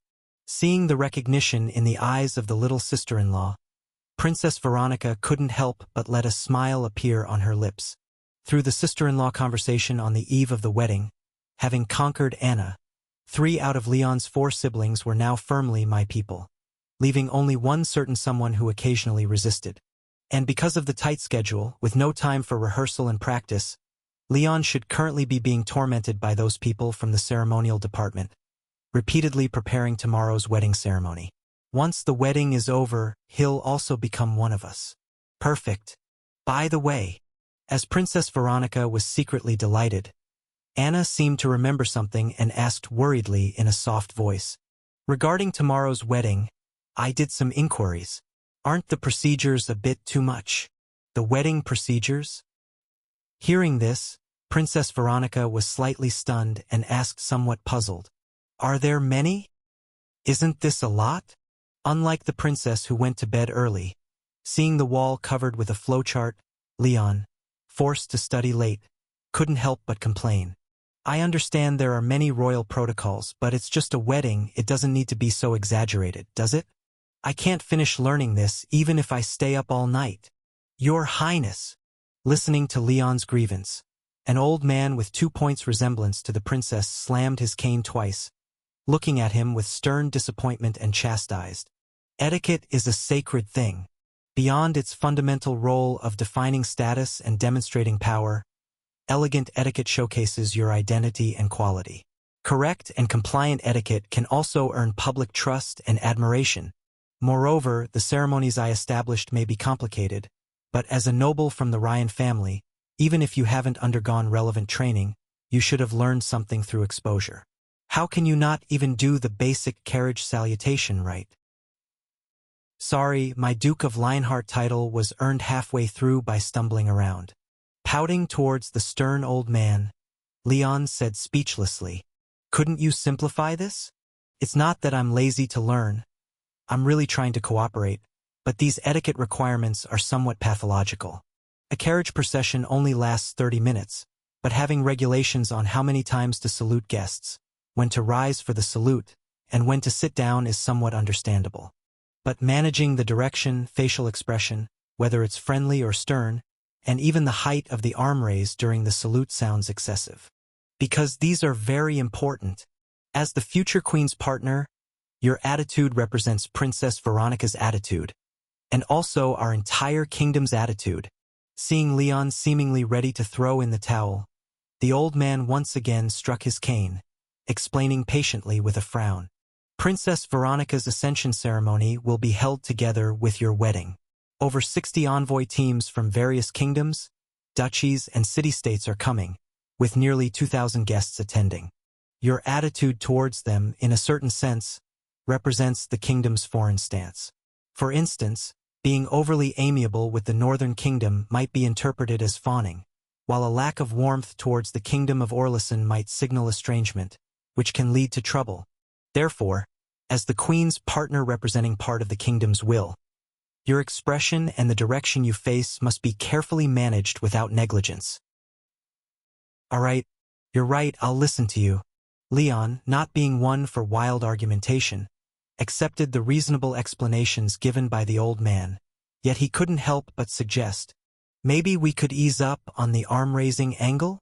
Looking at the 9 different prescribed arm swing variations on the wall, Leon couldn't resist addressing his concerns again. The square in front of the palace, which I've previously explored with people, visited with people. From that distance, being able to see whether I've raised my hand would be good enough, so defining these 9 variations is completely pointless. True indeed. Though rigid, the cane-bearing old man seems not entirely unreasonable. After listening to Leon, he nodded slightly and walked over to the wall, where he deleted an item from the over 3-meter-long list. Then let's remove the other variations and keep just this one. At that time, you only need to raise your right arm to this level, slightly above the brim, and align your fingers forward, finally sparing some effort after a lengthy negotiation. Wait, something feels off? Trying out the arm-raising action according to the old man's instructions, Leon suddenly hissed and instinctively scratched the area under his nose. Ziz!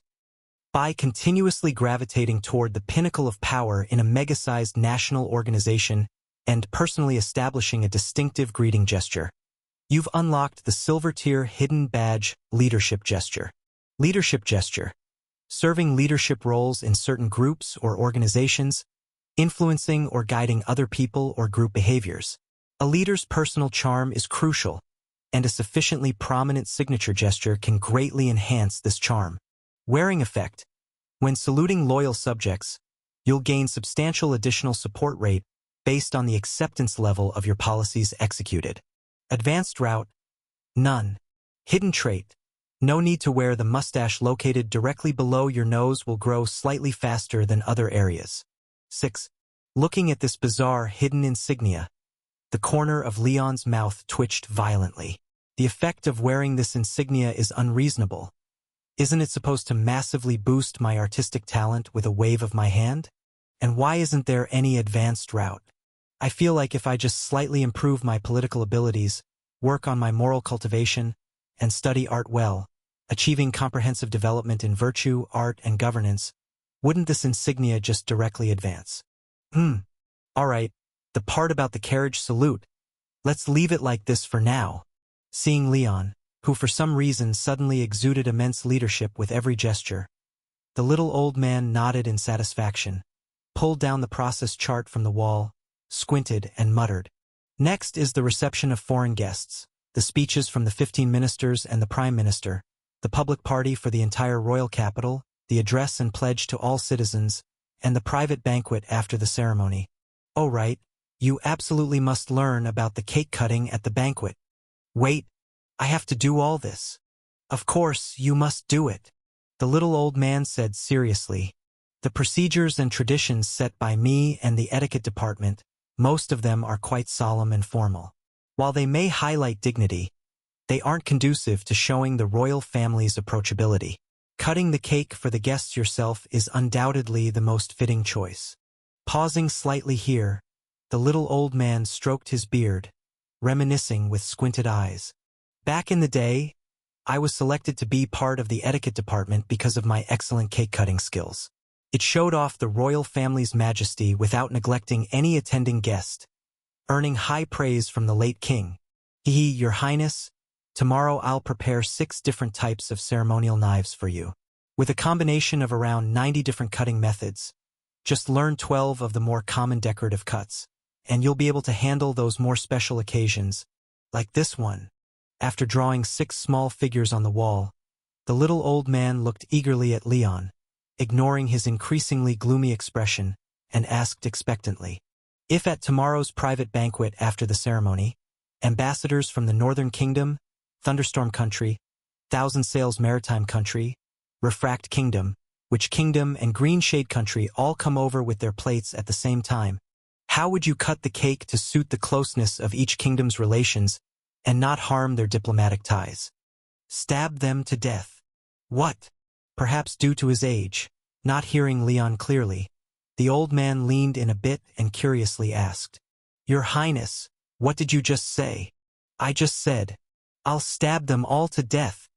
Snatching away the pen and crossing out the 6 foolish people who couldn't even cut cake, Leon, who had been tormented for more than 10 hours, took the pen in his hand and made a series of stabbing gestures. Then, in the little old man's terrified expression, he threatened through gritted teeth, "If you know how to cut, then you'll cut. Cut it well for me. And listen, if anyone dares to come up with a plate for me to cut cake tomorrow, I'll stab each and every one, then drag them out from the banquet and hang them on the tree branches at the palace gate to bleed them out, until they die." 도대도, 가오모지, wink. Strange. There's something not quite right with today's wedding? Through the translucent colored glass of the waiting room, watching the busy attendants outside, the princess couldn't help but frown with surprise, feeling like something was missing. And as Anna, serving as bridesmaid beside her, noticed Princess Veronica's strange expression, she immediately took her arm and worriedly asked in a low voice, "What's wrong? Is something going on?" "I haven't noticed anything wrong." Looking at the outside situation through the glass, Princess Veronica shook her head and softly replied with some confusion, "But today's wedding, compared to the original plan, seems to have simplified quite a bit." "Huh? Really?" "Yes." Nodding slightly, Princess Veronica began counting on her fingers. "Normally, before we get here, there should be 2 wardrobe checks, 3 makeup and grooming sessions, a morning prayer, a farewell look at home, a light meal with makeup, all completed before departing from the palace to the wedding location." After listing over a dozen cumbersome procedures, in Anna's surprised expression, Princess Veronica wondered aloud with some confusion. But many of those repeated procedures were reduced. Things like farewell prayers were done. But they were so cursory. Strange, this isn't like the style of the etiquette department. Wow, it's actually that troublesome? And the groom's side has even more rules? Can Big Brother handle this? After hearing what Princess Veronica said, Anna couldn't help but clench her fists with concern, tentatively guessing. Could it be that Big Brother felt the procedures were too cumbersome, so he discussed with the people from the etiquette department to simplify the unnecessary procedures? Perhaps. Nodding slightly in suspicion, Princess Veronica said curiously, "But the people in the etiquette department, many of whom are from the older generation of the royal family's collateral branches, are of extremely high seniority and particularly stubborn. How did Leon persuade them?" "Stab them. Stab them all," as a loud crack sounded from breaking off half a leg of the iron chair. Making a forceful stabbing gesture, Leon, who was getting makeup applied in front of a mirror, pushed away the terrified makeup artist, then turned to roar at the little old man behind him with a grim face. "I can't console anyone. I'll stab whoever I console. I won't give a speech. I'll just stab whoever's closest. I won't attend royal family meetings. If I have to go, I'll stab everyone I see. No pre-wedding prayers. If you nag me one more time, I'll rush out and stab the horse statue too. You, get out of my sight. Otherwise, I'll start stabbing from you." "Ah!" Switching out the insignia with the fear effect to scare away the little old man trying to force the procedure on him, Leon helped up the makeup artist who had fallen to the ground, apologetically explaining, "Sorry, what I said just now doesn't include you. It's mainly that old man was too annoying. Only yelling at him does any good. Just go on with the makeup. Don't worry, I usually don't stab people." "Oh, okay." Supporting herself with the chair leg that had gone limp, swaying a bit as she steadied herself, the makeup artist's legs were trembling as she walked to the safe, left side away from the weapon, and shakily continued applying makeup for Leon. As Leon closed his eyes, enduring the makeup artist's Parkinson-like makeup skills, the guests for the wedding had already started entering one after another, and when the delegations from the various kingdoms arrived at the entrance of the hall, upon seeing the huge photos hanging outside, a startled scream suddenly erupted from within the Northern Kingdom's delegation. "Impossible! Hers must be fake! Fake! Princess Melisande?" Startled by the cleaner's scream, the Kingdom of the North's foreign minister quickly tugged at her, lowered his voice, and asked cautiously, "Did you discover something?" Did they arrange something against us? However, the cleaner was already too shocked to pay attention to the foreign minister. The moment she saw the giant photo with those even more gigantic assets, her brain completely shut down, teetering on the edge of a crash. Too fake. This is too fake. There is no way in this world that there could be someone. Ugh! Unconsciously clutching her chest, looking at the photo of the annoyingly happy woman. The cleaner's hands clenched and unclenched repeatedly.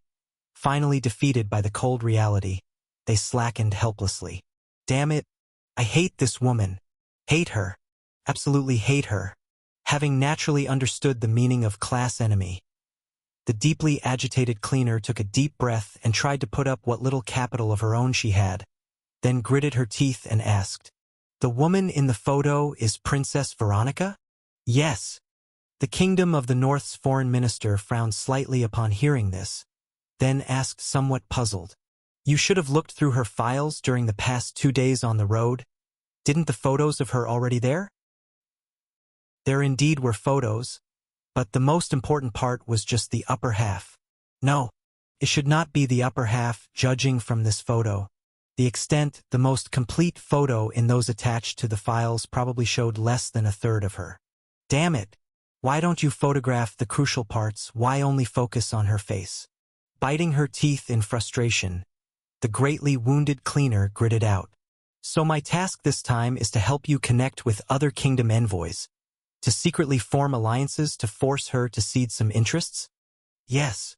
Noticing the cleaner's strange expression, the Kingdom of the North's foreign minister nodded, cautiously stating, "But we're not colluding, we're connecting." That's irrelevant. Pressing her hand on her heart to calm the throbbing pain, the extremely upset cleaner, avoiding the oppressive photo, urged through gritted teeth, "Let's go. Whatever you're connecting. Hurry up. I don't want to stay here a second longer." "Your Highness." As the main guests took their seats and the bands at both sides of the hall began playing preludes to the wedding ceremony, a lady-in-waiting entered the waiting room through a side door and found Princess Veronica, reporting with a slightly anxious demeanor. "The Kingdom of the North's foreign minister has already found Prince Lucian from the Kingdom of Morna and begun engaging him. Moreover, the deputy foreign minister brought several external affairs officials to separately meet the wife of the Duke of Hesse and the commander of the North Sea from the Kingdom of Seo. It seems discussions have already started." After listening to the report, the princess paused slightly and then calmly inquired, "What about Princess Melisande? Who is she engaging with? The North Domain Governor of Refract Kingdom? Or the Great Witch of Mifila?" "There's nothing about that."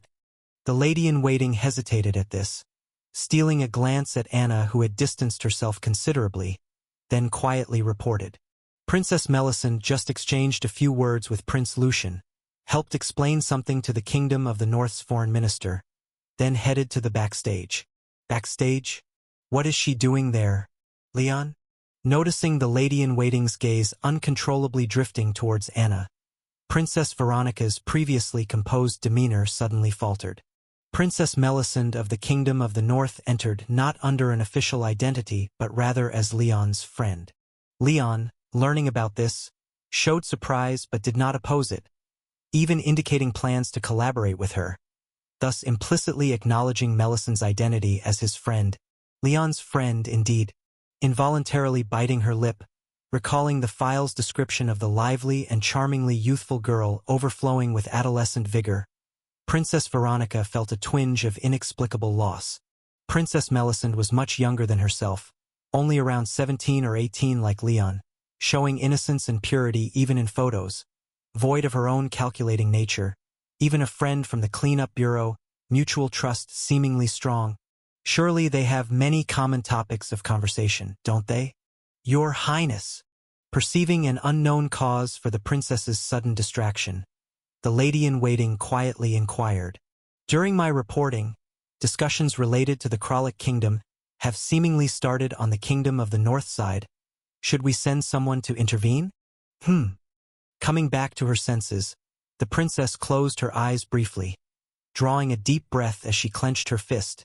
Resuming her earlier poised demeanor, she calmly stated, Let's leave it for now. Not only the kingdom of the north but other attending kingdoms, even those friendly towards us, are equally interested in Kralik Kingdom's assets. They tacitly dispatch overwhelming envoys during my wedding with Leon, sharing ambitions similar to the kingdom of the North's, only held back by our connections, less blatant than the North's. So just let them talk. Blocking them won't work. Besides, their current discussions hold little substantive impact. Ultimately, everything hinges on the private banquet post-wedding, where the battle truly begins. Then let them talk, and proceed with everything as originally planned? Agreeing with a slight nod, the princess couldn't resist softly biting her lower lip, her expression slightly awkward as she instructed. Besides that, Prince Leon likely didn't rest well yesterday and has been busy since morning. There's quite some time before the feast. Send him some pastries. Jealous, right? Definitely jealous, right? What are you staring at?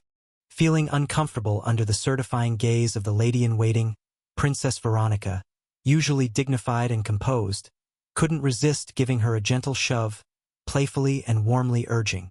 Hurry up. If he ends up hungry, I'll hold you accountable. All right, since you're the princess. After glancing at Princess Veronica's slightly flushed neck, the lady-in-waiting managed to suppress a smile, took the plate of pastries rudely handed by the princess, and cheerfully headed towards the other backstage area.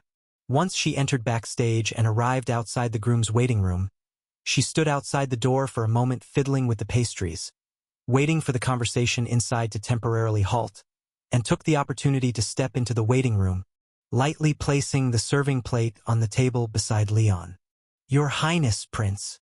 With both hands crossed in front of her lower abdomen, she gracefully bowed in a maid's greeting and softly addressed Leon, who was gazing with a hint of confusion. The princess thought you'd been busy all morning with little time to eat, and since the feast starts late, she specifically sent me here with a plate of pastries for you. Oh, thank you.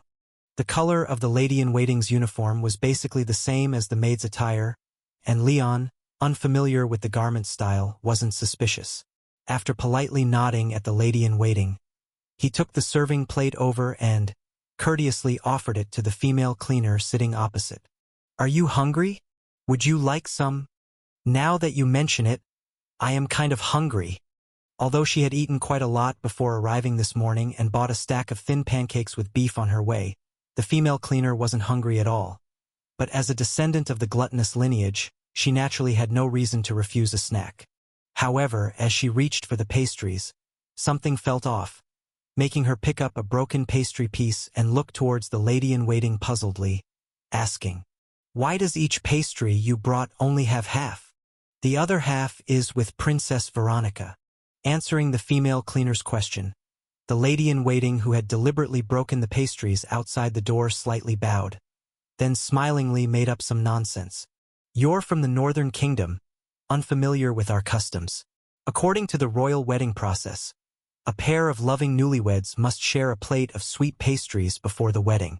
The plate of pastries before you is what Princess Veronica selected, specifically leaving the other half for Prince Leon. And eating this pastry symbolizes their future, sweet as these pastries, mutually becoming each other's unique other half. Oh my, so this plate of pastries is actually leftovers from that woman? Watching the lady-in-waiting with a seemingly joyful, yet somewhat malicious smile, the female cleaner couldn't help but put down the half-eaten pastry piece and sheepishly spoke to Leon. This seems inappropriate for me to eat. How about you have it? Oh, unexpectedly, this plate of pastries had deeper meaning. Leon could only awkwardly laugh, picking up a piece to pop into his mouth. After slightly smacking his lips, Leon couldn't help but turn his head and glance quizzically at the lady-in-waiting standing beside him. This is salty. Weren't the pastries supposed to be sweet? Dang, I forgot about that part. Facing Leon's puzzled gaze, the lady-in-waiting stiffened her spine, yet without changing her expression, replied, Life requires some adjustments. Pure sweetness will get tiresome eventually. You need some variety. Plus, pastries with a bit of salt taste even sweeter. Try it again and you'll see. That makes some sense. After eating another 2 pieces of pastry, Leon couldn't help but nod in agreement, then spoke to thank her. "Thank you for your trouble. I don't need any assistance here. You can tend to other matters." "All right." Glancing at the female cleaner across who was obliviously lingering instead of leaving, the lady-in-waiting squinted displeasedly before rising and exiting the waiting room. After the lady-in-waiting left, the button on Leon's wrist suddenly lit up, squeezing out a black goat's head. As expected, it's still us that handles things best. Stretching its stiff neck, the black goat looked smugly at Leon, proudly reminding, "Kid, pay attention. That woman was lying earlier." Reaching out to shuffle the pastries in the plate, piecing together a few pairs tightly matching, Leon calmly nodded. "I know. These pastries should have just been broken by her. Melly, it's just an ordinary plate of pastries without any of the symbolic meaning she mentioned. If you really are hungry, go ahead and eat." Damn it, it was a lie. Looking at the pastries Leon had pieced together, the female cleaner couldn't help but annoyedly snort, then grabbed the pastries in the plate and stuffed them into her mouth, while complaining. "You're really stingy. Not even offering some snacks." "It probably isn't actually about stinginess. Never mind." Slightly shaking his head, seeing the happy expression on the still childish female cleaner's face as she ate, presumably younger in mental age than Melanie, Leon couldn't help but slightly shake his head, then continued with the earlier topic before the lady-in-waiting interrupted. "So can members of the royal family from various kingdoms join the cleanup bureau?" "Of course." Popping another 2 pieces of pastry into her mouth, the female cleaner blissfully explained. "After all, the ancestors of the 12 kingdoms were all all residents of the Watcher's Palace." Seeing the female cleaner abruptly stop mid-sentence and reveal an expression of hesitation, the knowing Leon completed her sentence, then reminded, "Although I haven't yet crossed the difference between man and God for formal induction, I've already been appointed as the next Aquarius director. There's no need to keep this information from me." Oh, right, that's how it is." Slightly relieved, the female cleaner swallowed the pastry in her mouth, then explained.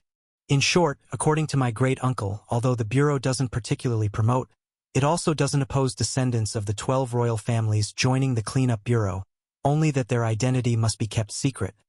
Conversely, it seems there's a rule that royal bloodline holders can't be forced to join the Cleanup Bureau." "Forced? Such things happened." "Yes."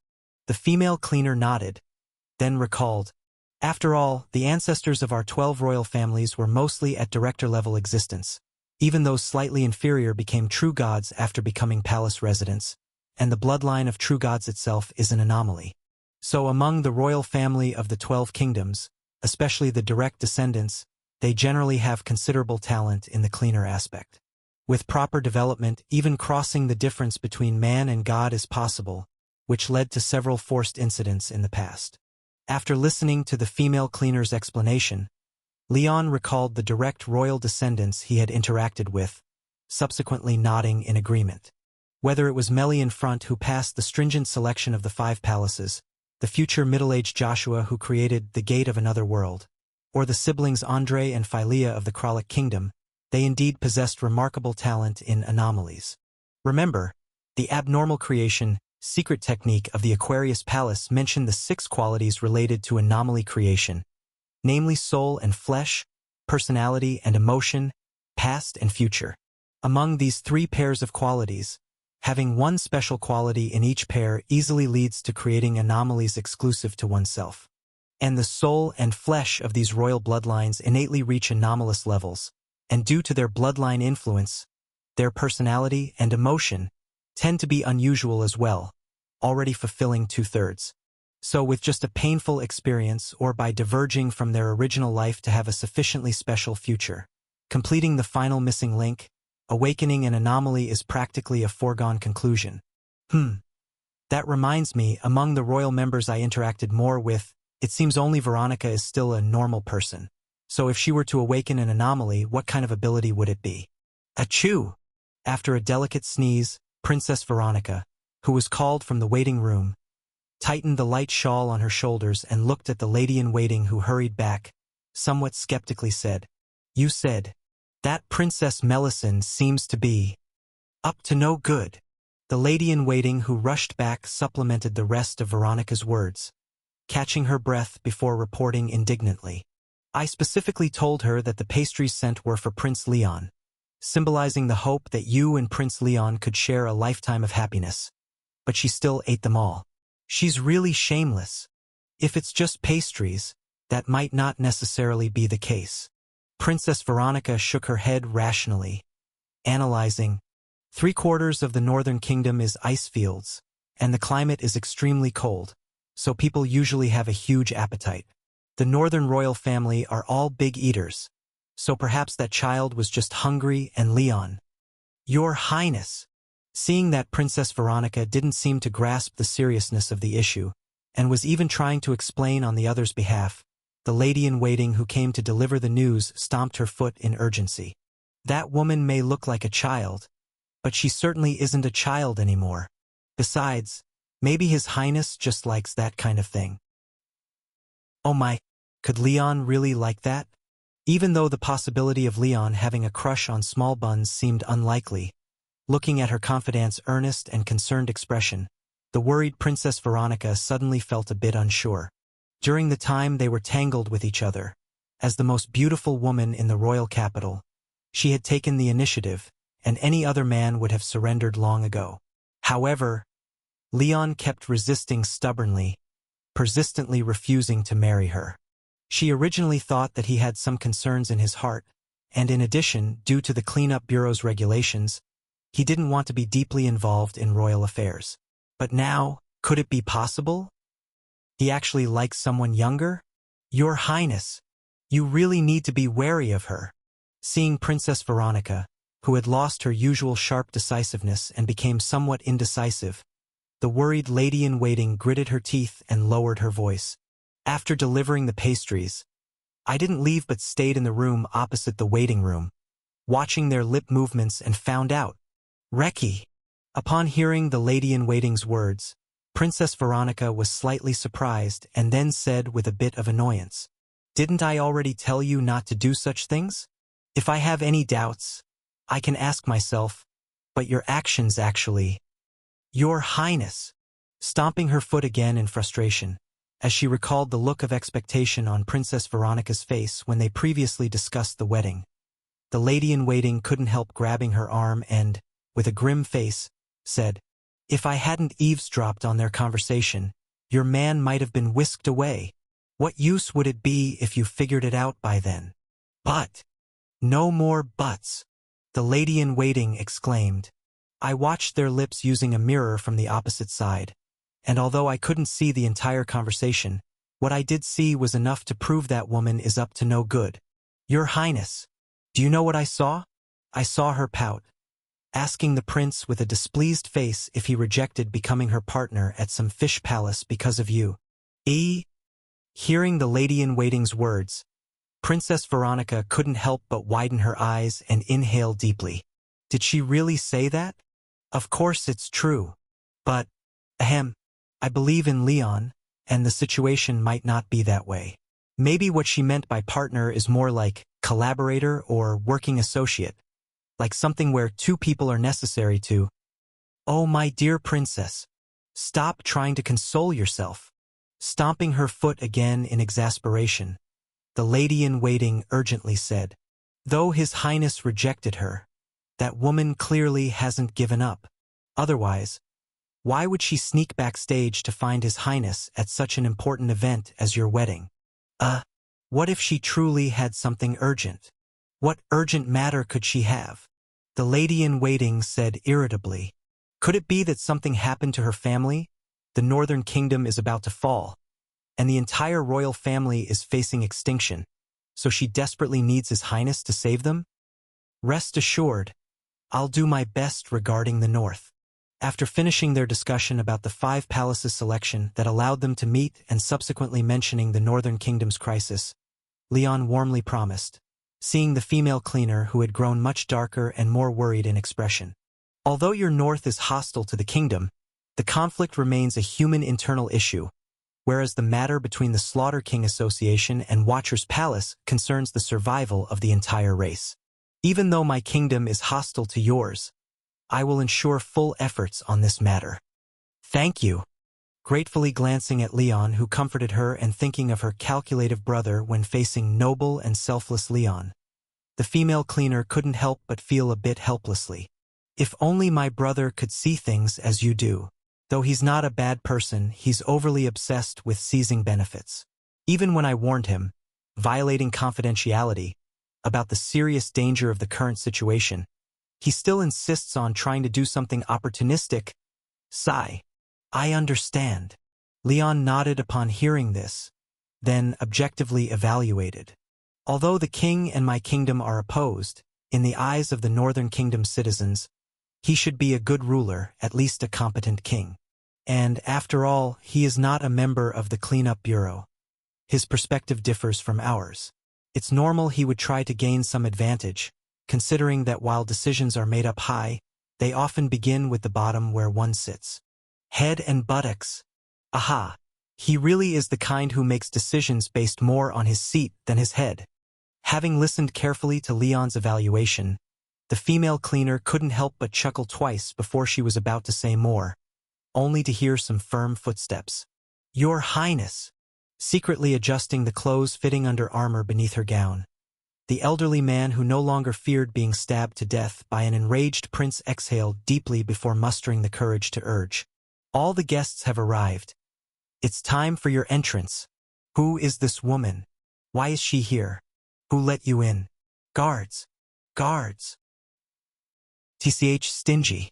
In response to the calls of the emboldened old man, the female cleaner, still unsatisfied by the cut-short exchange, couldn't help but purse her lips in slight annoyance as she was politely but roughly escorted out by the guards. As she noticed the guy who tricked her with a pastry somehow sneaked over and stared at her like watching for a thief, her discontent tripled, encompassing even a certain ample-chested woman in annoyance. The big-chested girl is really annoying. I was just worried Leon might hold back during missions because of the hostile ties between the kingdoms, so I came to probe. I wasn't planning to steal your man. Do you have to guard against me so much? Your chest is so large. How can your heart be so small?